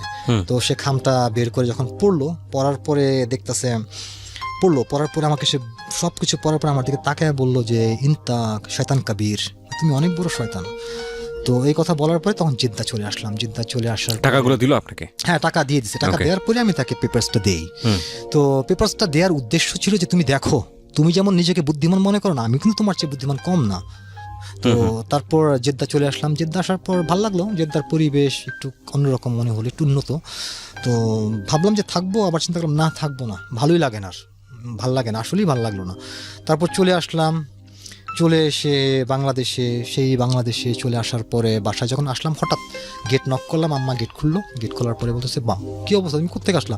আমি বললাম আমি তো চলে আসছি, না বলে সবাই না বলে চলে আসছি। হ্যাঁ, আসার আগে সেটা হচ্ছে গিয়ে আমি যখন এয়ারপোর্টে নামলাম, বাংলাদেশ এয়ারপোর্টে, দেড় বছর পরেই আমার কাছে মনে হচ্ছে মানে কোন দেশে আসলাম, আফ্রিকার একটা দেশে আসলাম, মানুষগুলো কেমন কালা কালা, রাস্তাঘাটগুলো কেমন অদ্ভুত অদ্ভুত লাগে, ধুলা বালি, মানে 1.5 বছর পরেই আমার কাছে এটা মনে হয়েছে। তো যাক, বাসায় আসলাম, তারপর আসার পরে আবার সেই আগের মতো করে আস্তে আস্তে আবার সেই পলিটিক্যালভাবে জড়িয়ে যাওয়া, আবার সেই আড্ডাবাজি। তো আসার পরে যখন বন্ধু বান্ধবের সাথে দেখা করতাম নিজের কাছে একটু ভালো লাগতো। আমি একটু মানে বাংলাদেশের লোক কিন্তু একটু হ্যাংলাই হয়, ঠিক না? তো নিজেকে একটু ভালো ভালো লাগতো। তখন আমার যে পুরনো যারা বান্ধবী ছিল সেই মডেলার, তাদের সাথে দেখা করতাম, দেখা করলাম, এই করলাম, মানে সবার সাথে করতে করতে কিন্তু মাথায় একটাই ছিল, আবার দেশ ছাড়তে হবে আমাকে। কারণ আমার বাংলাদেশে আসার পরে প্রায় 1 বছরের মাথায় দেখলাম আবার সেই স্বাস্থ্যের অবনতি হচ্ছে, আমার স্বাস্থ্যের অবনতি, আবার সে অবনতি হচ্ছে। আর তখন বাংলাদেশে আসার পরে মোটামুটি ড্রাগসে একটু ঝুঁকে যাই বেশি, ভাল লাগতো, নিতাম জাস্ট শখের বসে। ওকে, আমরা এখানে একটা বিরতি নেব প্রিয় শ্রোতা। আমরা এখনো ব্যাকগ্রাউন্ডে আছি, একটু পরেই আমরা আসল জায়গাতে ঢুকবো। যদি যোগাযোগ করতে চান কেউ ওনার সঙ্গে। তো তারপর যাক, ভাগ্যক্রমে আমি একজন ভালো একটা লোকের সন্ধান পেলাম। তখন সে আমাকে বললো যে ঠিক আছে, তোমাকে দক্ষিণ কোরিয়া যাওয়ার একটা সুযোগ করে দেওয়া যায়, তো তখন তোমাকে 7 লাখ টাকা দিতে হবে। এবং টুইন টাওয়ারে যে অ্যাটাক হলো, টুইন টাওয়ারে অ্যাটাক 2002-তে বোধ হয়, রাইট? তো সেই অ্যাটাকের কারণে আমাকে করতে হলো কি নতুন পাসপোর্ট বানাতে হলো, তা না হলে সৌদি আরবের ভিসা থাকা অবস্থায় যদি আমি তো কোরিয়ায় যেতে চাই, হয়তো বা আমার ইমিগ্রেশনে কোনো সমস্যা হতে পারে টুইন টাওয়ার অ্যাটাক হওয়ার কারণে। তো আবার নতুন করে পাসপোর্ট বানানো হলো। এবং পাসপোর্ট বানানোর সময় যেটা সবচেয়ে বড় ভুল এবং বোকামি আমার হয়েছে, সেটা হচ্ছে আমার বয়সটা সেখানে বেশি দেওয়া হয়। আমাকে ভিসা করানো হলো চায়নার ভিসা করানোর পরে চায়না গেলাম, চায়না যাওয়া হলো। চায়নায় গিয়ে তারপরে চায়নায় ছিলাম 2 দিন, ভালো লাগলো চায়না, নতুন একটা দেশ। এবং তখন চায়নাতে গিয়ে যা দেখলাম, আসলে মনে হচ্ছে বিদেশে আসছি। মানে সৌদি আরবের যা অনুভূতি ছিল এটা সম্পূর্ণ ডিফারেন্ট, একটু খোলামেলা দেশ, ভালো লাগলো। তো সেখানে 2 দিন 3 দিন ছিলাম। তারপরে সেখান থেকে বাই বাসে করে আমি হংকংয়ে আসি। হংকংয়ে আসার পরে হংকংয়ে আসলাম যখন, হংকংয়ে সেখানে যে আমাকে মানে মূলত কোরিয়াতে ইন করাবে, তাদের একটা অফিস ছিল। এবং ওই অফিসের একটা মানে কাউলন নামে একটা জায়গা, সেখানে একটা বিল্ডিংয়ে 2 রুমের 2 কক্ষ বিশিষ্ট একটা বিল্ডিংয়ে দেখা গেল 7-8-10 জন হবে। হ্যাঁ, হাসপাতালের মতো সেই বেড, 1 তলা 2 তলা 3 তলা বেডগুলো ওইভাবে থাকতে হয়। তো দেখলাম কেউ ইংলিশ শিখতেছে, কেউ কোরিয়ান ল্যাঙ্গুয়েজ শিখতেছে, কেউ জাপানিজ ল্যাঙ্গুয়েজ শিখতেছে, সব বিদেশ যাওয়ার জন্য। তো আমাকে আমার যে মেইন ব্রোকার যে ছিল, উনি আমেরিকান পাসপোর্ট হোল্ডার ছিলেন, উনি আমাকে বললো যে আপনার কাউকে বলার দরকার নেই, যে আপনি কালকে আপনার ফ্লাইট করাবো, তাহলে সমস্যা আমাদের হবে। এখন ঠিক আছে। তো আমি যাই হোক, পরের দিন সকালে ব্যাগ ঠ্যাগ নিয়ে যাওয়ার সময় আমার আমার যে ভাব ছিল, সম্পূর্ণ বিজনেসম্যান ছিলাম, ফ্রান্স কার্ড দাঁড়িয়ে ছিল, আমার ব্রিফকেস ছিল। আমার কথা, বিদেশে যাচ্ছি, ইমিগ্রেশন যদি ফেস করতে হয়, বিভিন্ন রকম কথা বলতে হতে পারে, হয়তো বা আমাকে ওইভাবে নিজেকে ফেস করতে হবে। এবং এটাই সত্য, ইমিগ্রেশনে যখনই আপনি যাবেন, ওরা এতটা ইন্টেলিজেন্ট হয়, আপনার চেহারা দেখে বলে দেবে যে এই লোক কি থাকবে কি থাকবে না, এই লোক কি ইন করে কি বের হবে কি বের হবে না, বলতে পারে ওরা, ওদের সেই আইকিউটা থাকে। তো যাই হোক, তো ঢোকার সময় সমস্যা হয়নি। ইনচন এয়ারপোর্ট, যেটা কোরিয়া, তখন ছিল 2004 মার্চের 23, রাইট? তখন শীতের শেষ মৌসুম, মানে শীত চলে যাচ্ছে। শীতটা সাধারণত কোরিয়াতে এপ্রিলের লাস্টের দিকে শীতটা মোটামুটি চলে যায়। তো মানে নর্মাল ব্লেজার পরা ছিলাম, ফর্মাল প্যান্ট ছিল। তো এয়ারপোর্টের ভেতরে তো নর্মাল ওয়েদার। বাইরে যখন বের হলাম, বাইরে বের হওয়ার পরে দেখি যে আমার পুরো শরীর সঙ্গে সঙ্গে ঠান্ডা হয়ে গেল, সঙ্গে সঙ্গে ঠান্ডা, এতটা প্রচণ্ড ঠান্ডা, মাইনাস চলতেছে তখন যে আমার যে মানে ব্রোকার ছিল, যে আমাকে নিয়ে গেছে, সে সঙ্গে সঙ্গে আসলো। আসার পরে করলো কি, আমাকে একটা মোটা জ্যাকেট দিল। জ্যাকেট দেওয়ার পরে আমাকে বলতেছে যে কেমন লাগে। আমি বললাম যে আমি সাকসেস, কারণ আমার একটা স্বপ্ন, আমি কোরিয়াতে আসছি, পৃথিবীর উন্নত একটা দেশে। হ্যাঁ। কত সালে গেলেন? এটা 2004-এর মার্চে। ওকে। হ্যাঁ, তারপর বাংলাদেশ থেকে যাওয়ার সময় প্রতিজ্ঞা করছিলাম, আমি আমার মা মাথায় হাত রেখে আমাকে শপথ করাইছে, সৌদি আরবে গিয়ে যা করছো এখানে তা করবা না, কিন্তু টাকা কামাবা, পড়ালেখা তো শিখতে পারো নাই, টাকা যত পারো কামাবা, টাকা ছাড়া কোনো মূল্য নাই। তো ঠিক আছে, তাই গেলাম, আমার টার্গেট ওটাই ছিল। তো যাওয়ার পরে তখন মানে খাবো, এখন উনি বলতেছে কি খাওয়ানো যায়, ওনার সাথে আরও কোরিয়ান ছিল 2 জন, আরেকজন বাঙালি ছিল, বলতেছে চলো এক কাজ করি আমরা গরুর মাংস পুড়ে খাই। তো তখন আমাকে কোরিয়ান রেস্টুরেন্টে ঢোকানো হলো। ঢোকানোর পরে যা দেখলাম, কোরিয়ান রেস্টুরেন্ট, ওখানে প্রথমত যে যারা গেস্ট আসে তাদেরকে শীতের সময় মানে ওদেরকে ওয়েলকাম করা হয়, মানে কুসুম গরম পানি দেওয়া হয় আগেই, খাওয়ার আগে, তারপর গরম তোয়ালে মানে যেটা হাত মোছার জন্য এরকম দেওয়া হয়। বসলাম, তো খাবারের অর্ডার, খাবার আসলো, অদ্ভুত অদ্ভুত মানে খাবার। ওদের খাবারগুলো হচ্ছে কি দেখা যায় ভেজিটেবল, প্রচুর ভেজিটেবল থাকে এবং ছোট ছোট ছোট ছোট বাটিতে 20-25 পদের আইটেম থাকে, এরকম খাবার। এবং দুটা মানে কাঠি দেওয়া হলো, কাঠা চামচ দেওয়া হলো। তো তখন মানে একটু অন্যরকম লাগতেছে আমার কাছে, ভালো লাগতেছে। বাইরে সুন্দর দেখতেছি মেয়েরা, শীতের মধ্যেও মেয়েরা, ওই শীতের মধ্যে দেখা যায় আইসক্রিম খায়, মিনি স্কার্ট পরে শীতের মধ্যেও ওদের কাছে শীতটা কমই লাগে। তো তারপর সেখানে খাওয়ার পরে তারপর হলো কি, আমাকে আমার এক রিলেটিভের কাছে উনি দিয়ে আসলো, পরের দিন দিয়ে আসলো, এবং ওনার টাকা পয়সা যা মানে পেমেন্ট করা ছিল সব দেওয়ার পরে দিয়ে আসলো। তো তখন যেটা হচ্ছে আসলে আমি যেখানে যাই সেটা একটু গ্রাম ছিল, এবং ওইখানে মানে কোরিয়ায় যারা ফরেনিয়ার, যারা শ্রমিক, যারা থাকি, ওইখানে রেসিডেন্সটা আসলে দেওয়া হয় কন্টেনার বক্স, হ্যাঁ কন্টেনার বাক্সের মতো দেওয়া হয়, এবং ভিতরে যে ইন্টেরিয়ার যেটা থাকে সেটা অনেক সুন্দর থাকে, ভিতরে কিচেন, বাথরুম, যাবতীয় সব কিছু থাকে। তো কন্টেনার বাক্সের ভিতরে দেওয়া হলো। তো কালকে থেকে আমার কাজ দেখা হবে, 2-3 দিন রেস্ট নেওয়ার পরে আমার জন্য কাজ দেখতেছে। তো কাজ দেখতে দেখতে করলো কি, একটা কাজ ফ্যাক্টরিতে ঠিক করা হলো। তো সেখানে 1 মাসের জন্য কাজ করলাম। কাজ করার পরে মোটামুটি মানে প্রথম সেটা হচ্ছে কি অনেক হার্ড ওয়ার্ক আমার কাছে মনে হচ্ছিল, এবং পরের দিন ঘুম থেকে ওঠার সময় পুরো শরীর ব্যথা, প্রচণ্ড ব্যথা, কাজ করতে আর মন চায় না, আবার যাব, কিন্তু তারপরেও যেতে বাধ্য। তারপর যাই হোক, এভাবে কাজ করতে করতে 1 মাস কাজ করলাম। 1 মাস কাজ করার পরে সেখান থেকে আমাকে বেতন দিয়ে মানে আমাকে মানা করে দেওয়া হলো, কারণ 1 মাসের জন্য প্রয়োজন ছিল। তো তারপরে ভালো কাজ কোথায় পাবো, আমার যে রিলেটিভ ছিল উনি করলো কি, অন্য সব জায়গায় যোগাযোগ করলো। আর ওই এলাকাটা একটু এমন ছিল, ইমিগ্রেশনের খুব মানে বিপদ ছিল। ইমিগ্রেশন প্রচণ্ডভাবে রেট দিত, অবৈধ যারা সবাই একটু সতর্কভাবে কাজ করতো। যেহেতু আমি নতুন ওখানে, সেজন্য আমার জন্য প্রথম ছিল সিকিউরিটির ব্যাপারটা। আমাকে মানে প্রথম সিকিউরিটি, আমাকে ভালোভাবে থাকতে হবে। তো তারপর করলো কি, এক জায়গায় কাজের ঠিক হলো, কাজটা সেটা হচ্ছে বললো যে এক জায়গায় টেক্সটাইল মিলের একটা কাজ ঠিক করা হয়েছে, তো আপনি কাজটা করতে পারেন। ওখানে বাংলাদেশি হাজব্যান্ড ওয়াইফ কাজ করতেছে, তো ওইখানে একজন লোক লাগবে, তো নেক্সট উইকে আমি আপনাকে নিয়ে যাব।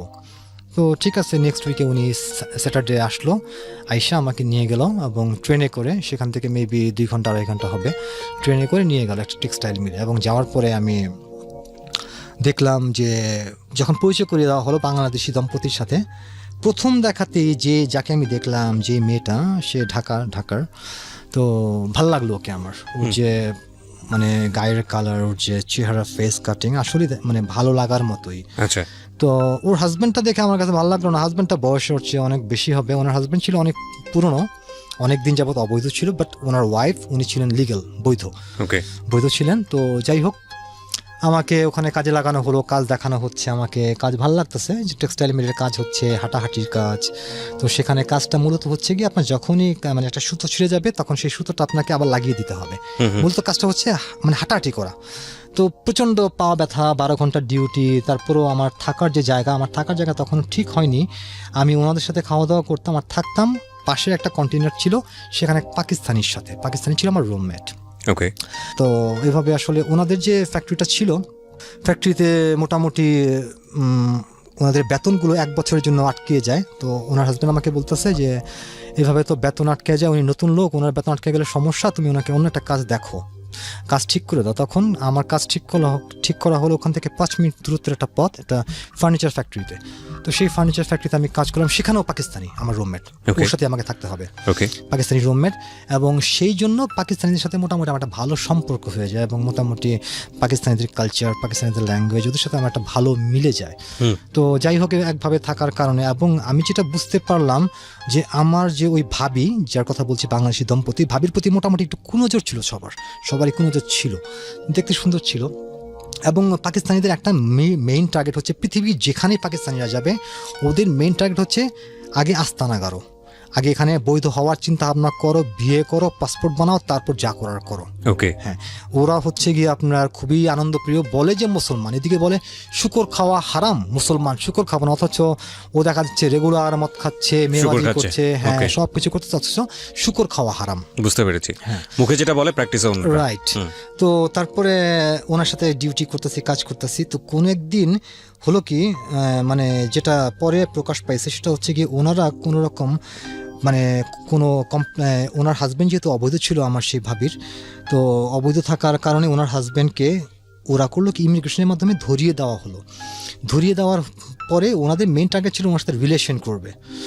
তো আসলে এটাই হয় কোরিয়াতে, মোটামুটি রিলেশনগুলো এভাবেই হয়। তো তারপরে ওনার হাজব্যান্ড যখন ধরা খেলো, ধরা খাওয়ার পরে ওনার হাজব্যান্ড বলল যে আমি তো চলে যাচ্ছি, কিন্তু আমার যে টাকাগুলো রাখা আছে তুমি কিন্তু অবশ্যই টাকাগুলো নিয়ে আসবা, তুমি থাকো, তুমি যেহেতু বৈধ টাকাগুলো নিয়ে তারপর বাংলাদেশে আসবা। তো এইভাবে বাংলাদেশি যারা আমরা ছিলাম সবাই ওখানে ওনার সাথে দেখা করলাম, সমবেদনা জানালাম যে চিন্তা করার কারণে আমরা তো আসি, যখন সমস্যা আমাদেরকে বলবেন, আর টাকাগুলো তাড়াতাড়ি নিয়ে তারপর চলে যান, আপনি থাকবেন কীভাবে একা মহিলা মানুষ। তো আমিও আমার কাজ শেষ হতো আগে আগে, আমি সকাল 7টা থেকে বিকেল 3টা পর্যন্ত আমার বেসিক ডিউটি ছিল। তো ডিউটির পরে আমি ফোন করতাম যে ভাবি কী করতেছেন, আসবো একটু হাঁটাহাঁটি করি, আপনারও ভালো লাগবে। তো এইভাবে যেতাম, আমি তার সাথে দেখা করতাম, কথা বলতাম, একটু হাঁটাহাঁটি করতাম, তো ওনারও ভালো লাগতো, মনটা যেহেতু ওনার খারাপ থাকে। তো হঠাৎ একদিন ওনার সাথে হাঁটতে হাঁটতে হাঁটতে হাঁটতে একটা কোরিয়াতে আসলে ওখানে কোরিয়াতে দেখা যায় কি যখন শীতটা শেষ হয়, শীতটা শেষ হওয়ার পরে ওখানে যেটা ফুলের যে সমারোহ, গোলাপ ফুল দেখা যায়, জঙ্গলের মধ্যে গোলাপ ফুল ফুটে থাকে। বাংলাদেশে যেমন যত্ন করে গোলাপ ফুল ফুটানো যায় না, কিন্তু ওখানে গোলাপ ফুল দেখা যায় রাস্তার পাড়ে, গোলাপ গাছ, এই গাছ অটোমেটিক। তো সেখানে একটা লেকের পাড়ে গিয়ে আমি বসলাম ওনার সাথে, বসার পরে ভাবির সঙ্গে। হ্যাঁ, ভাবির সাথে বসলাম। তখন ওনার বয়স ছিল মেবি 26-26, আমার বয়স ছিল 28 এরকম হবে। হ্যাঁ। তো তারপরে কথা বলতে বলতে জাস্ট অনেক রকম কথাবার্তা বলতে বলতে হঠাৎ কোনো একটা সময় আমি তার মাথায় হাত বুলিয়ে দিই। হাত বুলাতে গিয়ে আমি একটা জিনিস অনুভব করলাম, সে চোখগুলো বন্ধ করে ফেলছে। চোখগুলো বন্ধ করার পরে এবং সেই শরীরের যে একটা সম্পূর্ণ যে কন্ট্রোল, সেটা তার নাই তার ভিতরে। প্রিয় শ্রোতা, আমরা এখানে একটা বিরতি নিতে চাই। আজকে এখানে কনফেস করছেন আলম, যে কন্ট্রোলনেস একটু লুজ হয়ে গেছে। তো তারপরে আমাদের মধ্যে যেটা হচ্ছে সেটা হচ্ছে একটু আলিঙ্গন করা যাকে বলে, সেটা হয় আমাদের মাঝে। আমি ইন ডিটেলে যেতে চাই না, বিকজ এই অনুষ্ঠানটা অনেক ধরনের মানুষই শোনেন, বাট আমরা সিনারিটা বোঝানোর জন্য আপনাকে কিছু কোশ্চেন করতে চাই। একটা হচ্ছে, আমি যেটা বুঝতে পারছি যে এই ভদ্রমহিলার সঙ্গে আপনার এক ধরনের অনৈতিক সম্পর্ক গড়ে ওঠে দেশে ওখানে থাকা অবস্থাতে, তাই কি? ওকে। এবং ভদ্রমহিলা তখনও ডিভোর্সি ছিলেন না? ওকে। তো আপনাদের প্ল্যান কি ছিল, মানে বিয়ে শাদী করে ফেলা নাকি এই ধরনের সম্পর্ক জাস্ট কন্টিনিউ করে? না, আমাদের প্ল্যান ছিল বিয়ে করবো আমরা। প্ল্যান ছিল বিয়ে করবে? ওকে। তো কি প্ল্যান ছিল? ভদ্রমহিলাকে দেশে ফিরবেন, ফিরে এসে ডিভোর্স দিবেন ওনার হাজবেন্ডকে বা সামথিং লাইক দিস? হ্যাঁ, সেটাই।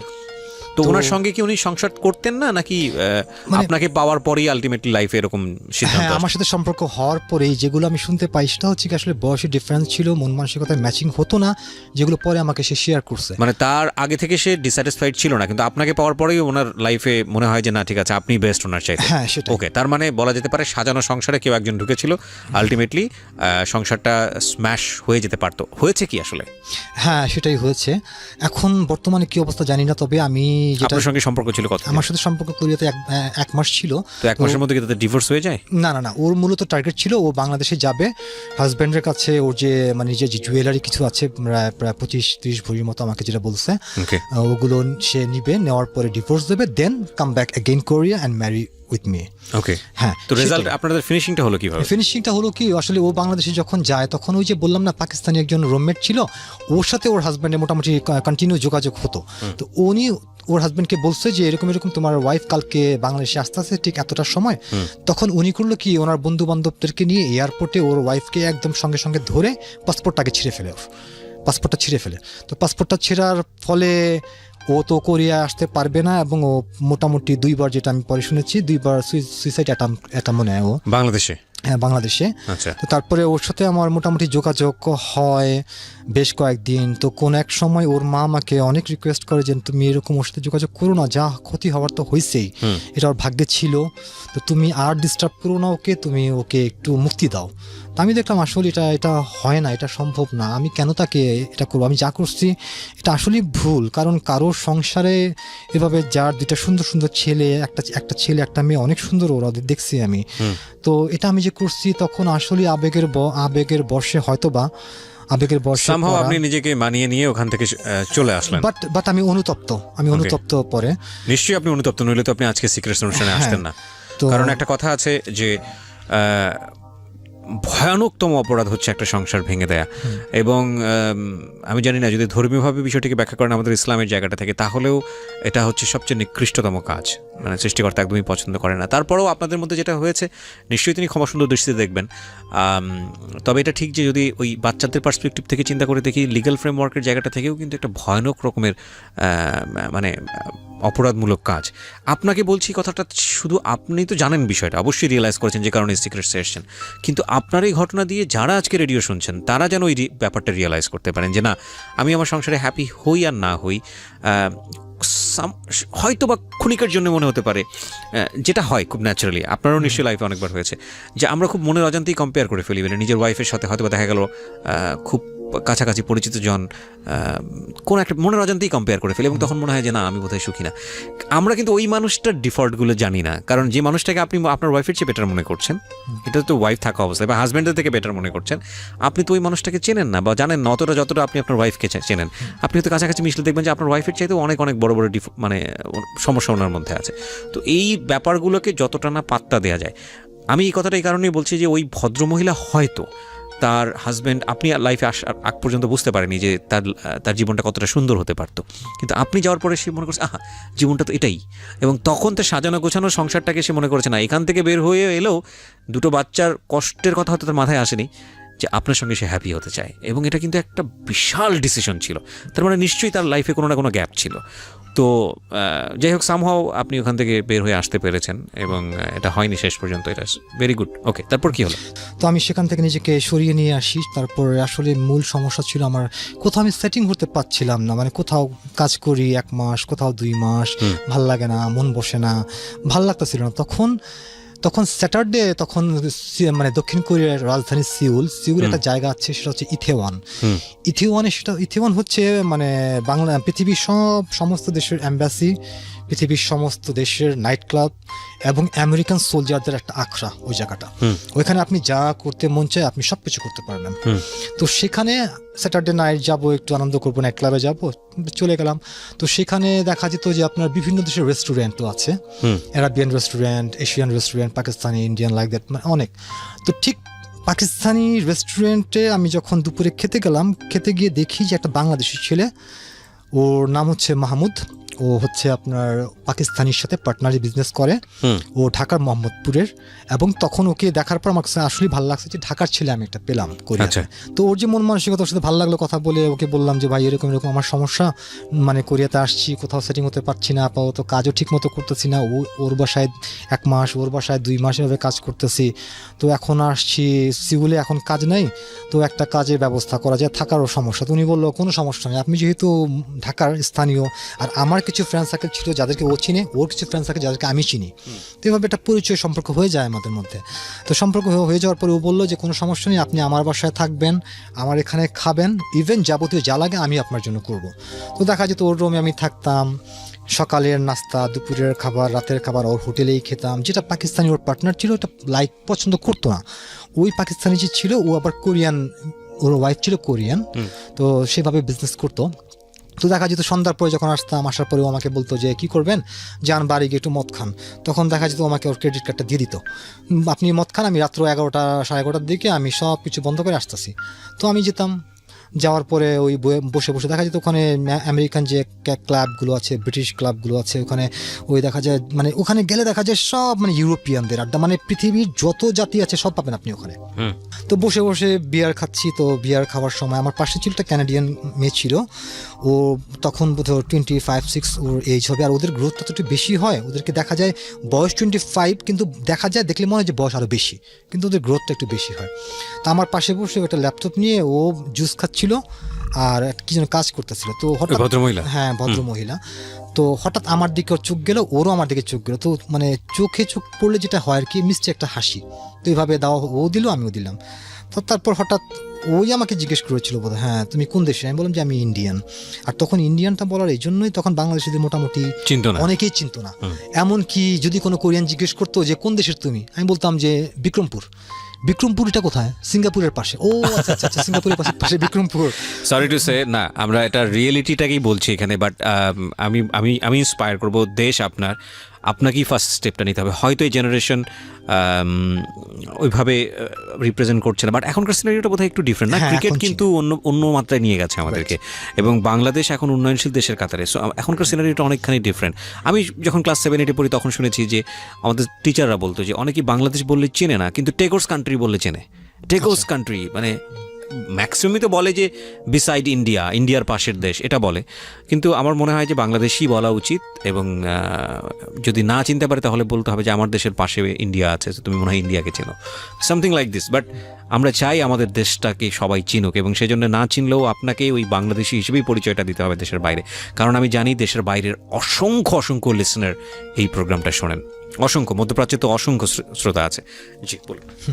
তো তারপর জাস্ট এভাবে বলতাম, তো তখন ও আমাকে জিজ্ঞেস করতেছে তুমি কি করো এখানে? আমি বললাম যে আমি এখানে বিজনেস করি, এখানে যে ওই মানে কম্পিউটার গেমসের সিডি ক্যাসেট এগুলো আমি মানে আমার দেশে আমি এক্সপোর্ট করি। আচ্ছা, ভদ্রমহিলার নামটা কি ছিল? ওর নাম ছিল ইরিকা। হ্যাঁ, ইরিকা। ও ক্যানাডিয়ান। ও সামার ভ্যাকেশনে তখন আসছে কোরিয়াতে। ওর আঙ্কেল হচ্ছে কোরিয়া ক্যানাডিয়ান চেম্বার অফ কমার্সের প্রেসিডেন্ট, আমাকে সেটাই বলছে ও। তো তারপর ওর সাথে আমার এরকম সম্পর্ক হয়। আসলে সত্যি কথা বলতে কি, মানে কোরিয়া এমন একটা দেশ, যদি চোখের দেখায় ভালো লাগে, এক রাতের সম্পর্ক, এটা নাথিং ইজি সবার জন্যই। তো এরকম ছিল ওর সাথে, ওর মতো আরও অনেক কোরিয়ানের সাথে। আমার 14 বছর জীবনে আমার সত্যি কথা বলতে 6-7-8 জন এরকম কোরিয়ান গার্লফ্রেন্ড ছিল। হ্যাঁ, তো আমার মূলত লম্বা একটা রিলেশন ছিল এক জাপানিজ মেয়ের সাথে। জাপানিজ মেয়ে, ওর মা ছিল জাপানিজ, বাবা কোরিয়ান। ও 14 বছর বয়সে জাপান থেকে কোরিয়াতে আসে। তো তার সাথেই আমার মূলত সম্পর্কটা, এবং দীর্ঘ একটা সময়। এবং ওর সাথে আমার অনেক স্মৃতি, আমাদের একসাথে থাকা লম্বা একটা সময়। দেখা যেত ও স্যাটারডেতে শনিবার দিন চলে আসতো, শনিবার রবিবার ছুটি, 2 দিন থাকতো। 2 দিন থাকার পরে ও রান্না বান্না করে এবং আমার জন্য সব খাবার ঠিকঠাক রেখে তারপর ও চলে যেত রবিবার দিন সকালে বা সোমবার দিন সকালে, সরি। হ্যাঁ, তো ও আসলে মেয়ে হিসেবে সত্যি কথা বলতে আসলেই অনেক ভালো মন মানসিকতা ছিল। এবং আমার যে কোরিয়ান ভাষা, আমি ওর কাছ থেকে আমার কোরিয়ান ভাষা শেখা। এবং সত্যি কথা বলতে আমি যখনই প্রথম থেকে কোরিয়ান ভাষাটা আমি শিখি, আমি যতটুকু শিখেছি শুদ্ধ ভাষা। এই জাপানিজ মেয়েটার কাছ থেকে? হ্যাঁ, জাপানিজের কাছ থেকে। এবং ও দেখা যেত যে আমার সাথে এভাবে চলতেছে 1 বছর 2 বছর। বাট আমার প্রথমত মূল টার্গেট ছিল, আমার বয়স হচ্ছে, আমাকে বিয়ে করতে হবে, আমাকে কোরিয়া সেটেল হতে হবে, আমাকে এখানে বিজনেস করতে হবে। এভাবে আমি জব করব কতদিন? তো এই জন্য আমি ওকে মাঝে মাঝে প্রেশার দিতাম যে আমরা বিয়ে করি, আসো। তো দেখতাম কথাগুলো এড়িয়ে যেত। তো এড়ায় যাওয়ার কারণে আমি ওকে আর প্রেশার ক্রিয়েট করতাম না। তো এভাবে করতে করতে অনেক দিনই সম্পর্ক আমাদের মধ্যে মোটামুটি মাঝে মাঝেই ঝগড়া ঝাঁটি এগুলো হতো, এবং আবার মিল হতো। ভালোবাসতো আমাকে প্রচণ্ড, এটা সত্য কথা। এবং এটাও সত্য কথা, আমিও ওকে প্রচণ্ড ভালোবাসতাম। হ্যাঁ, তো ও আমারও যেমন ওর অনেক কিছু ভালো লাগতো না, আমারও ঠিক ওর অনেক কিছু ভালো লাগতো না। কিন্তু একটা জিনিস আমরা দুজনেই বিশ্বাস করতাম, আমরা দুজনকে ভালোবাসি অনেক, এটা সত্য। তো তারপর এইভাবে রিলেশন, আমাদের সম্পর্কটা যায় 1 বছর 2 বছর 3 বছর করতে করতে প্রায় আমি তখন আমার যে ডিউটি ছিল সেটা ছিল বেসিক্যালি 8 ঘন্টার ডিউটি। দেখা যেত মাঝে মাঝে শনিবার দিন ও আগে চলে আসতো। আমার রুমের যে পাসওয়ার্ড ছিল, ও নিজেই একা আসতো, একা এসে ঘরে রান্নাবান্না করতো, থাকতো। তো তারপর 2014 সালে আমার বাংলাদেশ থেকে আমার বোন, আমার বোনের হাজব্যান্ড, আমার ছোট ভাই, আমার 2 ভাগ্নে, এরা সব কোরিয়াতে আসে মূলত বেড়ানোর উদ্দেশ্যে এবং আমাকে দেখার উদ্দেশ্যে। তো তারা যখন কোরিয়াতে আসে অনেক বছর পর, আপন নিজের ছোট ভাইকে দেখা, নিজের বোনকে দেখা, আসলে একটা অদ্ভুত একটা ফিলিংস অনুভব ছিল সেটা আমার জন্য। এবং এই ধরনের অনুভূতিগুলো অটোমেটিকলি মানুষের চোখ দিয়ে পানি চলে আসে তখন। তো তাদেরকে নিয়ে আমার বাসায় চলে আসলাম। বাসায় চলে আসার পরে তারা থাকলো প্রায়, তার 10 দিন ছিল এখন। এবং আমি যে বিল্ডিংয়ে থাকতাম, ওই বিল্ডিংয়ের যে অনার ছিলেন ওনার ছিলেন, উনি হচ্ছেন একজন মহিলা কোরিয়ান, ওনার এজ বর্তমানে 58 ইয়ার্স। সে আমাকে ভাগ্নে হিসাবে সবসময় সম্বোধন করতো এবং আমি তাকে আন্টি হিসাবে সম্বোধন করতাম, এবং আমার সাথে তার এখনও তার সাথে আমার প্রতিনিয়ত তার সাথে কথা হয়, এবং আমার প্রতি তার যে একটা অনুভূতি, তার যে একটা মানে ভাবনা, সে আমাকে আসলে নিজের আপন ভাগ্নের মতোই দেখে। তো তার বিল্ডিং একটা রুম খালি ছিল, সে আমাকে বললো এক কাজ করো, তুমি উপরে থাকো, তোমার বোনদেরকে এই রুমে রাখো, কোনো সমস্যা নেই। তো এইভাবে আমার বোনরা যখন থাকলো, আমার বোনের কথা হচ্ছে গিয়ে বাংলাদেশে কি করবা, অনেক বছর তো হইলো, কিছু করতেছো না, তো এইভাবে তো থাকাটা ঠিক না, হয় বিয়ে করো, তা না হলে বাংলাদেশে টাকা কামাও, বাংলাদেশে চলে যাও, তাড়াতাড়ি শেষ, তোমার তো বয়স হচ্ছে, বিয়ে করতে হবে। তো তখন আমি করলাম কি, পরের দিন আমার ওই জাপানিজ গার্লফ্রেন্ডকে আমি বললাম যে ইনভাইট করলাম যে তুমি বাসায় আসো, আমার গার্জিয়ান, আমার বোনেরা আসছে, তোমাকে দেখতে চায়। তো ও আসছে পরের দিন, বড় একটা কেক নিয়ে আসছে, কেক নিয়ে আসলো, কথা বললো, সবার সাথে মোটামুটি আনন্দ কথা হাসি ঠাট্টা করলাম, এবং ও খুব মিশুক ছিল, এবং ওকে দেখে আমার যে বোন, আমার যে ভাই, সবাই ভালো লাগছে ওকে। এখন বললো যে যাই করো, তাড়াতাড়ি যদি বিয়ে করো, তা নাহলে চ্যাপ্টার ক্লোজ করো, তুমি এভাবে হয় না, ঠিক না? তখন আমি করলাম যে ঠিক আছে, আমি যা করবো খুব তাড়াতাড়ি করবো। তো তারপর আমার বোনেরা 10 দিন পর যখন বাংলাদেশে ব্যাক করলো, চলে আসলো, আমি ওকে বললাম যে, আর ঠিক সেই মুহূর্তে আমি নক করতে লাগলাম বিভিন্ন মেয়ে, তখন আমি সোশ্যাল মিডিয়া যেগুলো ছিল বিভিন্ন ফেসবুক মেসেঞ্জার, তারপর ট্যাঙ্গো, তো ঠিক তখন ওইভাবে সার্চ করতে করতে আমি একটা ছবি দেখি, অনেক ছবি দেখলাম, দেখার পরে অনেকের সাথে কথা হয়, আসে, মানে দেখা সাক্ষাৎ হয়, কিন্তু মন মানসিকতা দেখি যে ওর এই সমস্যা। তো যাই হোক, আমি আমার গার্লফ্রেন্ডকে, জাপানিজ গার্লফ্রেন্ডকে বললাম যে তুমি এক কাজ করো, তোমাকে আমি কিছু কথা বলতে চাই, তুমি কি আমাকে বিয়ে করবা? তো সে আমাকে বলতেছে যে তোমাকে আমি সত্যি একটা কথা বলি, আমি বিয়ের রিলেশনে তোমার সাথে কখনোই জড়াবো না, সম্পর্ক আমাদের থাকবে, সারা জীবন থাকবে, আমি রাখবো যদি তুমি রাখো, বাট বিয়ে আমি করবো না, বিয়ে সম্পর্কে বিশ্বাসী না আমি, কারণ এটা একঘেয়া জীবন হয়ে যায়, মানে ভাল লাগে না ওইটা। এখন দেখা যাবে ভালো সম্পর্ক আছে, বিয়ের পরই সম্পর্কটা সম্পূর্ণ অন্যরকম হয়ে যায়, তখন বিভিন্ন ঝগড়াঝাটি, এগুলো বিভিন্ন সমস্যা, এগুলো তখন অটোমেটিকলি হয়ে যায়। এই জন্য ওই সম্পর্কে আমি কখনোই জড়াবো না। তখন আমি বললাম যে ঠিক আছে, তাহলে আমার যেটা তোমাকে আমি যে কথা বলার জন্য ফোন করছি, সেটা হচ্ছে আমার এক রিলেটিভ বাংলাদেশ থেকে এখানে স্টুডেন্ট ভিসায় আসছে, আমার ফ্যামিলি চাচ্ছে আমি ওর সাথে দেখা করি, দেন আমাদের যদি একজন আরেকজনকে ভালো লাগে, দেন আমরা বিয়ে করবো, আমাদের ফ্যামিলিগতভাবে বিয়েটা হবে। তো ও বলতেছে ঠিক আছে, তুমি কি বলতে চাও বলো। আমি বলতে চাই তোমাকে, তুমি যদি বিয়ে করো ইটস ওকে, বিয়ে করবো, আর তা না হলে আমাদের ব্রেকআপ, আমি বললাম ওকে। কিন্তু আমার খুব কষ্ট হচ্ছিল তখন, 7 বছরের আমাদের সম্পর্ক, অনেক স্মৃতি যেটা এখনও আমাকে মানে অনেক আসলে মন থেকে আমি যদি বলি না, ওকে ভালোবাসার যে সত্য একটাই ওর কাছে ছিল আমার, কারণ ওর কাছ থেকে খারাপের চেয়ে ভালোই আমি শিখেছি, ভালো দিকগুলো আমি শিখেছি। কি নাম ছিল ভদ্রমহিলা? ওর নাম ছিল জেনি। ওকে, জেনি ছিল। ওর কাছ থেকে, ওর সাথে চলার পরে আমার যে একটা মানে চারিত্রিকগত দিক, যেগুলো মিথ্যে কথা বলা আমাদের মধ্যে হয়েছে, তবে হ্যাঁ দেখা সাক্ষাৎ আমরা করব, কিন্তু এখনকার মতো কন্টিনিউ যেটা রিলেশন আমাদের, সেটা আমাদের হবে না, কারণ আমি চাচ্ছিলাম না আমি কখনোই ওর মুখোমুখি আরেকজনকে আমি কখনো দাঁড়া করাই। তো যাই হোক, ট্যাঙ্গো যে সোশ্যাল মিডিয়া, ওটার মাধ্যমে আমি ওকে প্রতিদিনই নক করতাম, সকালে গুড মর্নিং, গুড নাইট, এভাবে। তুমি সারা দিত না, সারা না দিতে হঠাৎ একদিনও আমাকে অ্যান্সার করে, কে তুমি কি নাম তোমার, কোথায় থাকো? আমি সব বললাম, এই করি, এত বছর যাবত করিয়া আছি। তো কোনো একদিন হঠাৎ সন্ধ্যার সময় ও আমাকে বললো যে ঠিক আছে, তুমি আসো, তোমার সাথে দেখা করবো, তুমি প্রতিদিন আমাকে যেহেতু ডিস্টার্ব করো, আমি তোমার সাথে দেখা করবো, আজকে যাও। তো যাই হোক, তখন আমার ওখান থেকে আমি ট্রেনে করে প্রায় 40 মিনিটস লাগে, আমি ট্রেনে করে ওর প্রভিন্সে গেলাম। যাওয়ার পরে আমরা দেখা করলাম ম্যাকডোনাল্ডসে। আমি যখনই ঢোকার পর দেখি যে ও বসে আছে, একটা কোল্ড কফি নিয়ে বসে আছে, এবং আমি গেলাম, বললাম যে আমার নাম আলম। তখন বললো যে হ্যাঁ বসো। বসলাম, কথা বললাম, কথা হচ্ছে আমাদের মাঝে। মেয়েটার নাম কি ছিল? ওর নাম হচ্ছে মারিয়া।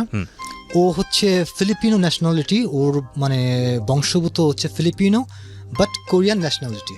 ও মূলত একজন সিঙ্গার, ওদের মূল ফ্যামিলিটাই হচ্ছে মানে কালচারাল ফ্যামিলি, ওর মামাও হচ্ছে সিঙ্গার, সবাই।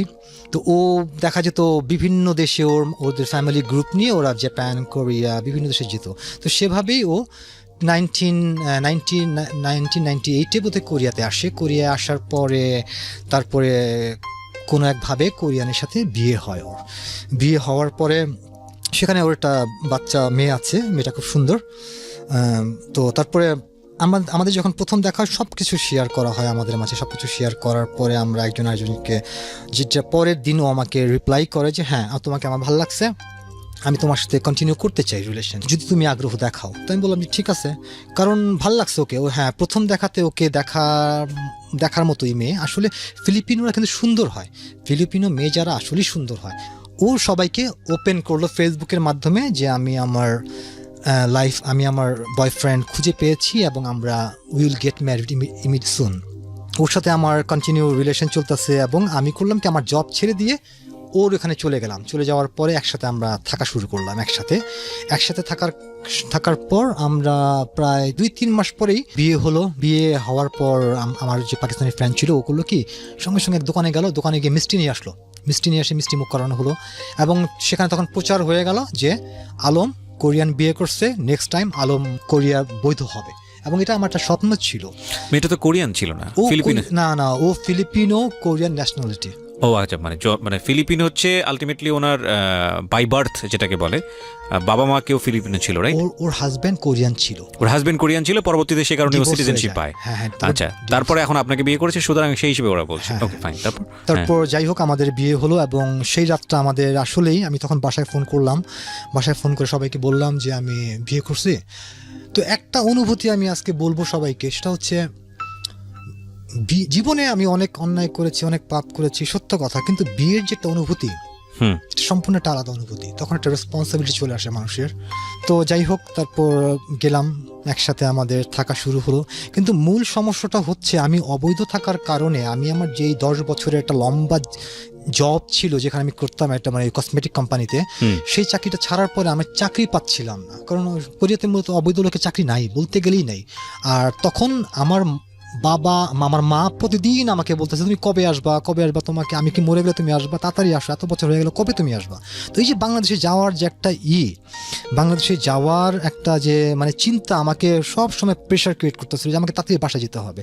তো এই সব কিছু বিবেচনা করেই মূলত আমার বিয়ে করাটা, খুব ইমিডিয়েটলি বিয়ে করাটা। এবং আমি যেটা বলতে চাই সেটা হচ্ছে ফিলিপিনো যে কালচার অ্যাকচুয়ালি বলতে গেলে ভালো লাগে আবার ভালো লাগে না। ওদের কাছে ওদের কালচার ঠিক আছে, আমার কাছে আমার কালচার ঠিক আছে।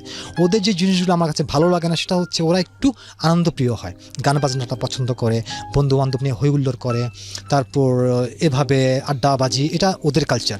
আমার কালচারে হচ্ছে আমি বিয়ে করেছি, আমাদের এখন দেখতে হবে আমরা কিভাবে আমাদের হ্যাপিলি আমরা থাকবো এবং আমরা একটা এইজে চলে আসছি, আমরা টাকা পয়সা কিভাবে এখন আমাদের টাকা জমিয়ে আমরা সুন্দর একটা বিজনেস করবো। আমার মূলত টার্গেট ছিল ওইটা। কিন্তু ওর যেটা সেটা ওর হাত ছিল অনেক বড়, অনেক টাকা খরচ করতো, মানে আজকে টাকা আছে কালকে কি হবে সেটা ভাবতো না কখনোই। এই জিনিসগুলো আমার সাথে ম্যাচ করতো না ওর সাথে। তো এই জন্য মোটামুটি টুকটাক লেগেই থাকতো। তারপরেও আমাদের মধ্যে ভালোবাসার কমতি ছিল না। আর দ্বিতীয়ত আমি আমার আগের যা ছিল, আমার আগের গার্লফ্রেন্ড, যাবতীয় আমার আইডি, আমার ফোন নাম্বার, আমি সব কিছু চেঞ্জ করে ফেলছি। আমার যাই হচ্ছে নতুন জীবন আমার। তো তারপরে ওইভাবে আমাদের দেশে আসার প্ল্যানটা করা হলো। দেশে আসার প্ল্যান 2016 সালের ফেব্রুয়ারি মাসে দেশে আসার চিন্তা ভাবনা করলাম আমরা। তো যাই হোক, ওইভাবে করার পরে আমরা 2016 ফেব্রুয়ারি মাসের 2 তারিখে কোরিয়া থেকে আপনার চায়না এয়ারলাইন্সে চায়নায় আসলাম। চায়নায় এক রাত্র ছিলাম, সাংহাইতে ছিলাম। সাংহাইতে যেটা দেখলাম যে চায়নার ওয়েদার এতটা নোংরা একটা ওয়েদার, পুরো আকাশটা কালো সাংহাইতে, এত বায়ু দূষণ। তো যাই হোক, সেখানে এক রাত্র রইলাম। আর একটা জিনিস, এয়ারপোর্টের ভিতরে আপনি চায়নাতে wifi open but Google not allow, মানে বাংলাদেশে যোগাযোগ করার কোনো ওয়ে ছিল না। তো তারপর কোনোভাবে, আর সবচেয়ে বড় সমস্যা হচ্ছে চায়নার এয়ারপোর্টে যে সাংহাই এয়ারপোর্ট, মানে এত বড় একটা দেশের এত বড় একটা এয়ারপোর্ট, অথচ ইংলিশ কেউ বোঝে না।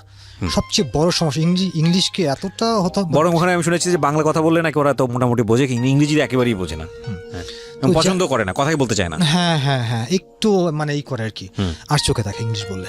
তো যাই হোক, তো তারপরে কোনোভাবে হয়তো বা কয়েন দিয়ে তারপর বাংলাদেশে ফোন করি, আমার এক ফ্রেন্ডকে আমি বলি যে এরকম এরকম বাসায় একটু বলে দাও, আমি কালকে আমার ওয়াইফকে নিয়ে এই সময় আসতেছি, এয়ারপোর্টে আসবো। তো ঠিক এক রাতে আমার ট্রানজিট ছিল সাংহাইতে, এক রাত থাকার পরের দিন আমি ঠিক বাংলাদেশে যখন ল্যান্ড করি, আরেকটা কথা সেটা হচ্ছে কি আমার পাসপোর্টটা আসলে মানে ভ্যালিড ছিল না। পাসপোর্টের ভ্যালিড না থাকার কারণে আমি কোরিয়া থেকে আসার সময় ট্রাভেল পাস নিয়ে আসি। জি, তো ট্রাভেল পাসটা নিয়ে আসার কারণে তখন বাংলাদেশে নামার পরে আসলেই একটা অন্যরকম অনুভূতি। ওয়াইফকে নিয়ে বাংলাদেশে আসলাম, এত বছর পর আসলাম, এটা সত্যি এটা মানে বলে বোঝানোর মতো অনুভূতি না, এগুলো বলে বোঝানো যায় না। তো যেটা আপনার ফ্যামিলি কি রেডি ছিল ওনাদেরকে আপনার ওয়াইফকে রিসিভ করার জন্য? অলরেডি বাইরে আমার দুই বোন গাড়ি নিয়ে অপেক্ষা করতেছিল আমার জন্য। আমি কতক্ষণে বের হবো, কারণ টাইম তো দেওয়াই আছে যতটা নামবো। মানে রেডি বলতে আমি যেটা বোঝাচ্ছি যে আসলে ওনারা মেন্টালি প্রিপেয়ার ছিল কিনা, হ্যাঁ, mentally সবাই কোরিয়ান একটা মেয়ে। হ্যাঁ মেন্টালি প্রিপেয়ার ছিল আমার জন্য। বাসায় আলাদাভাবে রুম ইন্টেরিয়র যাবতীয় সবকিছু করা হয়েছিল আলাদাভাবে। ওকে, আমরা একটা বিরতি নিব প্রিয় শ্রোতা। এই পার্টই হচ্ছে আমাদের শেষ পার্ট, যেটা বলার জন্য উনি আসলে আপনাদের কাছে এসেছিলেন। কি বিষয় সেটা আমরা জানবো।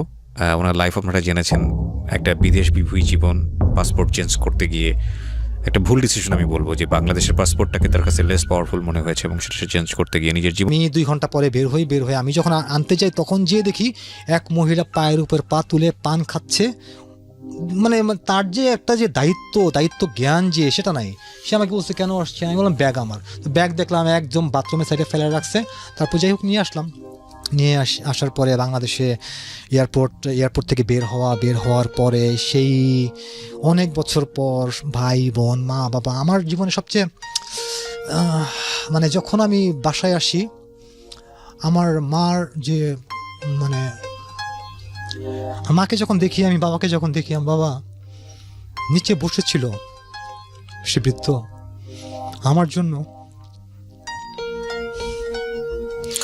কত বছর পরে ফিরলেন দেশে? 12 বছর পর। ও মাই গড। তো আমার বাবা মানে অনেক না খেয়ে বসেছিল। তো এত বছর পর বাবাকে যে জড়িয়ে ধরা, সেটা এক অদ্ভুত অনুভূতি, আসলে অদ্ভুত অনুভূতি। এবং আমার মা, যাদেরকে আমি মানে যেভাবে রেখে গিয়েছিলাম, আইসে দেখি সম্পূর্ণ উল্টা। তাদের বয়সটা এমন হয়ে গেছে যে মানে যাই হোক, তারপরও আমি মানে ভাল লাগলো অনেক। আসার পর আমার ওয়াইফকে নিয়ে বাংলাদেশে আসলাম এবং তারপর 2016 ফেব্রুয়ারি 2 তারিখে আমি আসি। 13 তারিখে আমাদের বিয়ের ডেট সেটেল করা হয়। 13 তারিখে। আমার ইচ্ছে ছিল যে 14 তারিখ ভ্যালেন্টাইন্স, 13 তারিখে আমি করব, জাস্ট ভ্যালেন্টাইন্সটা আমি ওইভাবেই করব। কিন্তু ফিলিপিনে 13 তারিখটাকে ওরা অশুভ বলে জানে, এটা ওদের দেশের। আমি জানতাম না যেটা পরে আমার ওয়াইফ আমাকে বলছে যে তুমি 13 তারিখ কেন করলা, তুমি 14 তারিখ করতা। তো যাই হোক, করা হয়েছে। তো বিয়ে করার পরে দেন 1 মাস পরে যখন বিয়ে করার 1 সপ্তাহ পর আমি এবং আমার ওয়াইফকে সাথে নিয়ে কোরিয়ান এম্বাসিতে যাই, পেপারস সব সাবমিট করব। আমরা বিয়ে করছি, এখন আমাকে ভিসা দেওয়া হোক, আমি আবার কোরিয়াতে ব্যাক করব। তো যখন আমি কোরিয়ান এম্বাসিতে যাই, তো সেই কোরিয়ান দূতাবাসের যে কোরিয়ানের জন্য অফিসার, সে আমাকে পাশের রুমে বসায়া আমাদেরকে মানে আমার পাসপোর্টটা নিল। পাসপোর্ট নেওয়ার পরে সে আসার পর আমাকে বলল যে আসলে কিভাবে বলবো আপনাকে, আপনি 2 বছরের জন্য ব্ল্যাকলিস্ট, আপনি 2 বছরের জন্য কোরিয়া যেতে পারবেন না। And that was the first biggest shock in my whole life. আমি মানে আমার শরীরটা নিস্তেজ হয়ে যাচ্ছিল তখন, মানে শরীরের বোধ শক্তি, চেয়ার থেকে উঠতে পারছিলাম না। এটা কি আপনাকে এই যে আপনি যখন দেশে ফিরলেন সে সময় আপনার যে আলটিমেটলি আপনি যখন ল্যান্ড করার পরে আপনার সঙ্গে যে খারাপ ব্যবহারটা করা হচ্ছিল ওই সময়ের পেনাল্টি? অ্যাকচুয়ালি নিয়ম হচ্ছে যদি কোনো ইলিগাল, যদি কোনো অবৈধ প্রবাসী কোনো বৈদেশিক কোরিয়ানের সাথে বিয়ে করে, সেটা লোকাল ইমিগ্রেশনে গিয়ে কমপ্লেন করতে হয় যে আমরা বিয়ে করেছি, আমাদের বিয়ের পেপারস, আমি দেশে যাবো আবার চলে আসবো। সেটা না করার কারণে হচ্ছে কি, এয়ারপোর্টে যখন আমার ফিঙ্গারপ্রিন্ট রাখে, চোখের লেন্সের পাওয়ারটা রাখে, তখন এটা না বলার কারণে আমাকে 2 বছরের জন্য ব্ল্যাকলিস্ট করে দিয়েছে এয়ারপোর্টের ভেতরেই, কোরিয়ান এয়ারপোর্টে। কোরিয়ায় ব্ল্যাকলিস্ট করে দিয়েছে, কিন্তু আপনাকে জানতে দেয়নি? না জানতে দেয়নি, যেহেতু আমি স্বইচ্ছায় যাচ্ছি, হ্যাঁ। আর ধরা খেলে 5 বছরের জন্য, ওকে, ধরা খেলে 5 বছরের জন্য, আর স্বইচ্ছায় গেলে 2 বছরের জন্য। আর তখন Okay. যদি বলতাম আমার ওয়াইফ সঙ্গে আছে, আমি যাবো, চলে আসবো, এই আমার বিয়ের পেপার, তখন করতো কি, ওকে আচ্ছা, তুমি যাও। ওকে, আর এটা না বলার কারণে আমাকে 2 বছরের জন্য ব্ল্যাকলিস্ট করা হয়েছে। তো সেটা আমাকে তখন কোরিয়ান দূতাবাসের যে অফিসার বলল, আসলেই তখন আমি তাকে বললাম যে কি করা যায়, আমার মুখ দিয়ে তখন কোনো কথা বেরোচ্ছিল না। তো সে বলল কিচ্ছু করার নাই। আমি বললাম যে আপনি আমাকে জাস্ট অ্যাজ এ ম্যান হিসাবে একটা উপদেশ দেন, আমি কি করতে পারি। তো উনি বললো যে এটা তো আসলে আমার কিছু করার নাই, একবারও তোমার ওয়াইফকে আবার পাঠাও, সেটা সে যদি ওখান থেকে কারেক্ট করতে পারে, সেখান থেকে যদি এটা রিমুভ করতে পারে, তাহলে আমরা ভিসা দিতে সমস্যা নেই, আমাদের ভিসা দিব আমরা তোমাকে।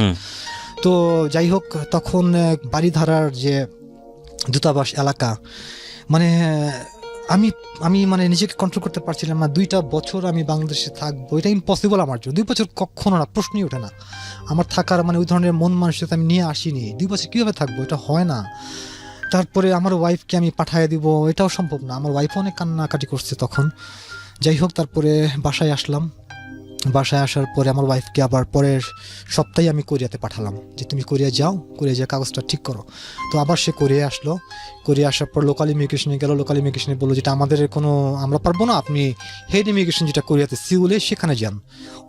তো আমার ওয়াইফ তখন সিউলে যে ইমিগ্রেশনের যে মেইন অফিস, সেখানে যাওয়ার পরে ওখানে একজন লেডি স্টাফ ছিল, ইমিগ্রেশন স্টাফ, ওনাকে রিকোয়েস্ট করলো এবং ওনার কাছে কান্নাকাটিও করছে যে আমার হাজব্যান্ড এই একটা ভুলের কারণে এই অবস্থা, একটু দেখেন কিছু করার আছে কিনা।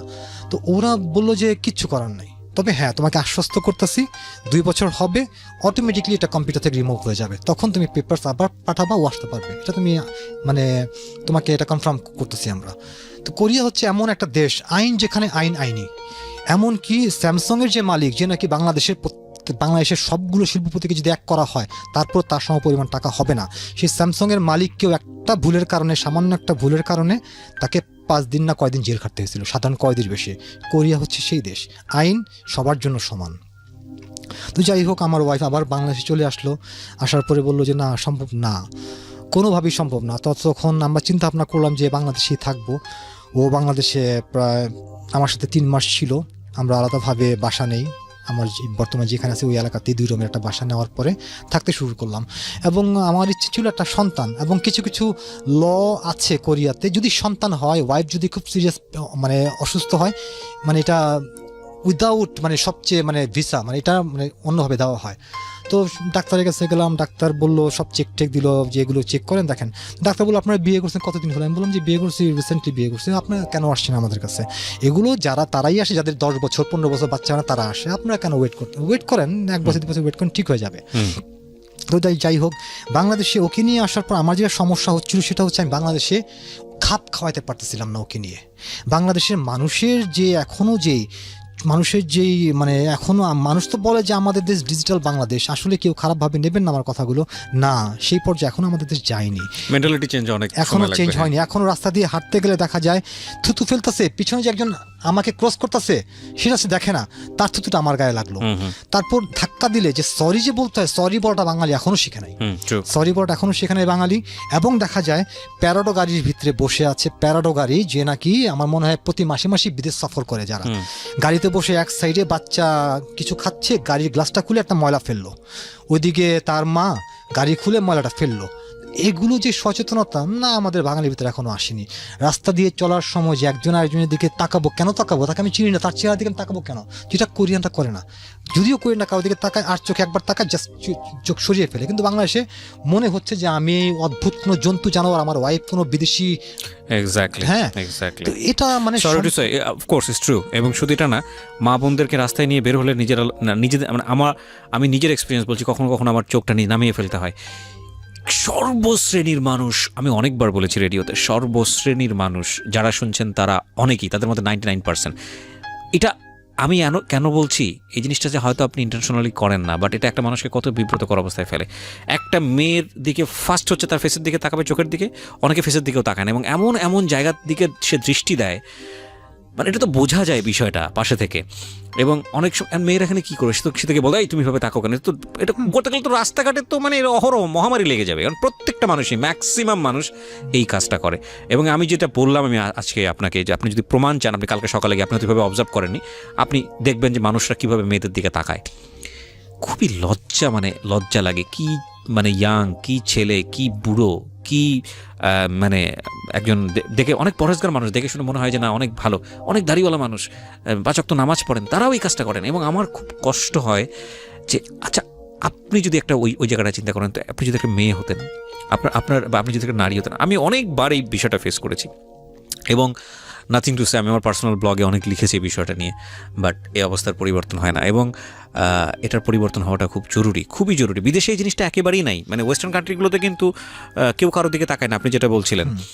এবং আমি জানি না মানে আপনি যেখানে ছিলেন কোরিয়া বা ওদের ওইখানে এই প্র্যাকটিসটাই আছে না। ঠিক আছে, মানুষ তাকাতেই পারে, তাকানোর মধ্যে তো একটা ভদ্রতা ভাব থাকতে হবে। চোখ দিয়ে মনে হচ্ছে যে রেপ করে ফেলছে, এরকম একটা দৃষ্টিভঙ্গি থাকে।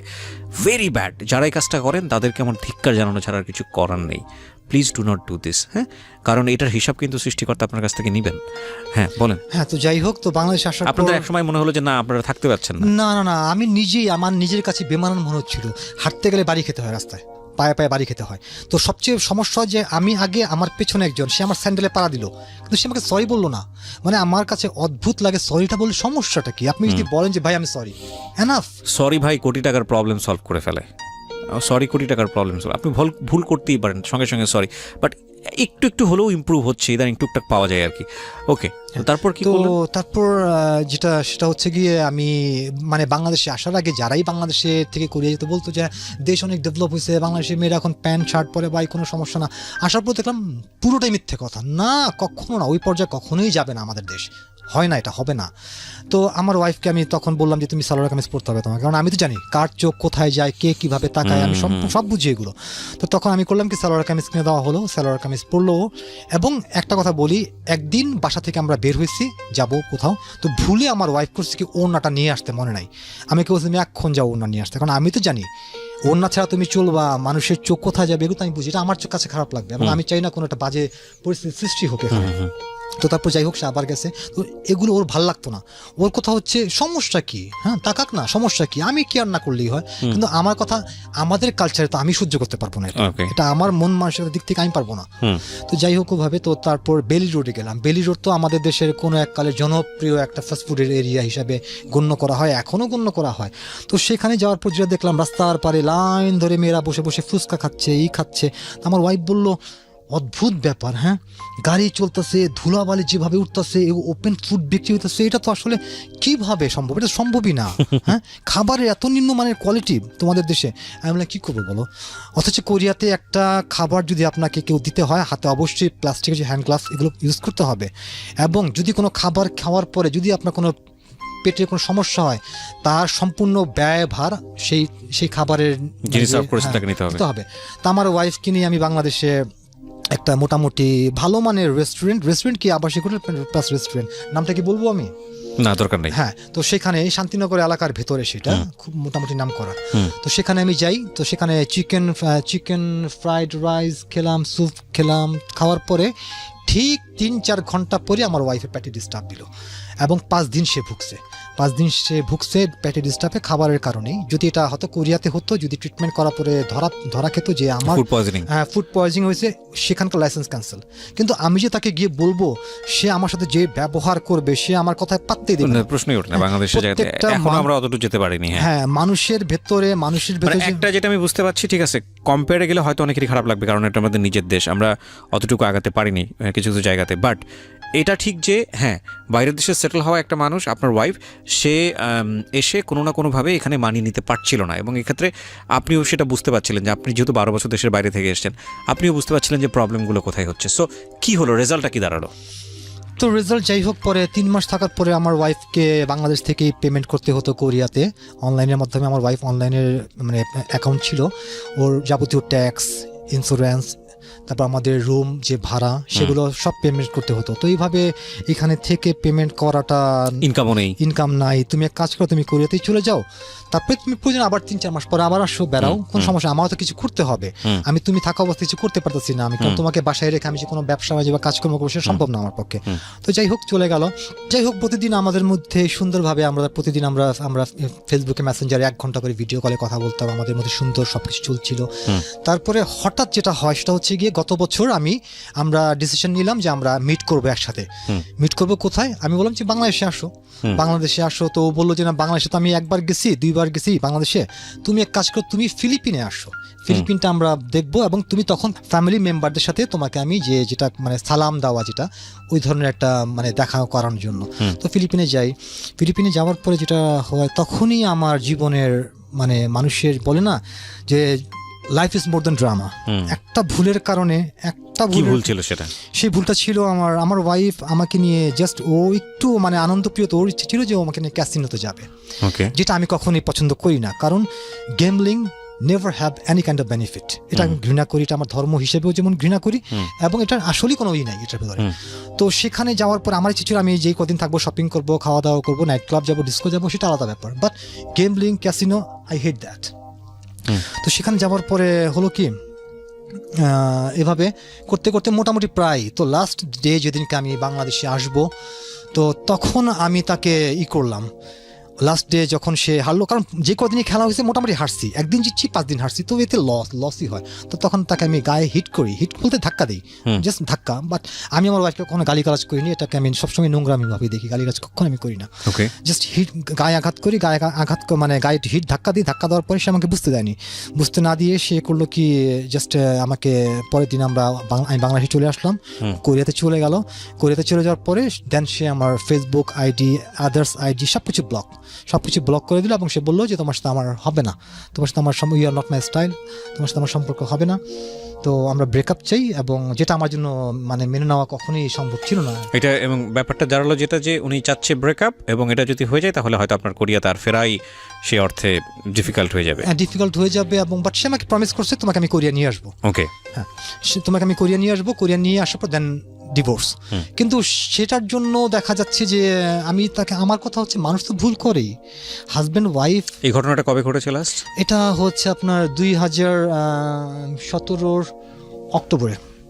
তারপরে আপনি যে নিশ্চয়ই ট্রাই করেছেন, অক্টোবর মানে প্রায় 1 বছর যাবত ঘটেছে এই ঘটনাটা। তো 1 বছরের অবস্থাটা কি? 1 বছরের অবস্থা হচ্ছে গিয়ে রেগুলার ট্রাই করতে বিগত 3 মাস যাবত সে আমাকে এখন একটু করে, কারণ আমি সবাইকে ডিস্টার্ব করেছি, সবাইকে, ওর আঙ্কেল, ওর মামা, খালা, চাচা, বন্ধু বান্ধব, রিলেটিভ যারা ছিল সবাই, এবং সবাই আমাকে ব্লক করেছে।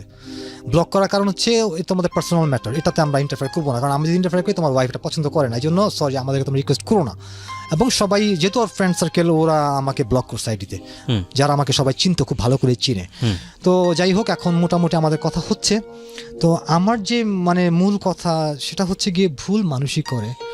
আচ্ছা, এবং এই ভুল মানুষই করে, এটা তো আমি যেটা বুঝি পুরো অনুষ্ঠান শুনে, যেটা সেখানে আমার বলার আছে নিশ্চয়ই এভাবে, কিন্তু আপনি বোধহয় আজকের অনুষ্ঠানে এসেছিলেন আপনার স্ত্রীকে কিছু বলার জন্য, লাইক ওনার নাম কি যেন ছিল? মারিয়াকে কিছু বলার জন্য। তো মারিয়া তো বাংলা ভাষা বোঝে না, আপনি ওকে কি বলতে চান? এবং আমার যতটুকু মেসেজ থাকবে ওর জন্য এটা ইংলিশে থাকবে, এটা আপনি কি বলতে চান আপনি বলতে পারেন মারিয়াকে, তারপরে সবশেষে হয়তো আমরা কিছু একটা বলবো। জি please. So Maria, this is for you, এবং we actually don't know this man because 2 hours is not enough to know anybody, but we want to see you guys are happy.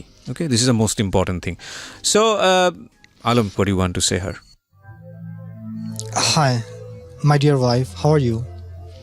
I pray God always keep you happy, and you know this is the most popular radio show in our country, and millions of people are listening to me at the moment. I don't understand how to get it started, but today I will express to all my feelings to you. You know, I've never lied to you, and I will not lie with you even today. I love you, and you are my true love, because you're my wife, and every man loves his wife more than anyone. Yes, it's true. I have mistake, and I have hurt you so many times, and I confess that. And it is also true, you are a part of my life which I can never separate. And you know, you are the first beautiful woman all of my life. Yes, it is true. Relationship between husband and wife is a gift from God, and this relationship is the most beloved and a strong relationship in the world. Sometimes the fight between husband and wife is a minor matter, but for this minor reason to end the relationship, really it is very painful and unfair, and such a big punishment for such a small mistakes, it is also very painful. We are human, and we are sometimes make a little mistake. But if someone accepts their mistakes and wants to correct those mistakes, then must should give him a chance and forgive him also. And it is a very big kindness. I don't know why you hate me so much, but I know that without you I cannot live. I cannot dream of living without you. Maybe I can live without breathing for a few moments, but I can't live without you. Yes, you are the first woman I started loving more than my life. My today, my tomorrow, my days, my moments are all with you. Only you will be there in my prayers, my silence, and in my speech, only you. Please, do not ever separate me from you. I will really die without you. And how can I forget all of our memories? Whenever I close my eyes, all of our memories come in front of my eyes. Whenever I close my eyes, I see you. And whenever I open my eyes, I want to see you. And I still feel the sweet fragrance of your body. And I think this is the intoxication of love. Do you remember? You promised me good and bad times we both will spend together. But now, you don't know how I passing my day without you. I feel very lonely all the times. And when I miss you, I see your picture and I talk alone with your picture. If someone call me, it's a madness. Yes, it's my madness. But I don't care, because now I came to know that you're my everything. And you're my gift from God. You're my angel. I will keep you in my eyelids, and I will give you true love every moment. Millions of listeners are listening to me right now. By telling all the audience, I promise you, I will always keep you happy. Yes, I promise that. I will love you till the last day of my life. Today, I want a birthday gift from you. Please do not disappoint me. Please forget everything and come back again in my life and start a new life with a beautiful hope and love me again and fulfill my dreams. 사랑해 여보. 죽을 때까지 당신만 사랑할 거야. 약속할게. 너만 사랑해. 당신 말 잘 듣고 행복하게 해줄 거야. 사랑해 여보. 진짜 사랑해. 사람 잘못 듣는 거 있겠지만 그래도 내가 사람이잖아.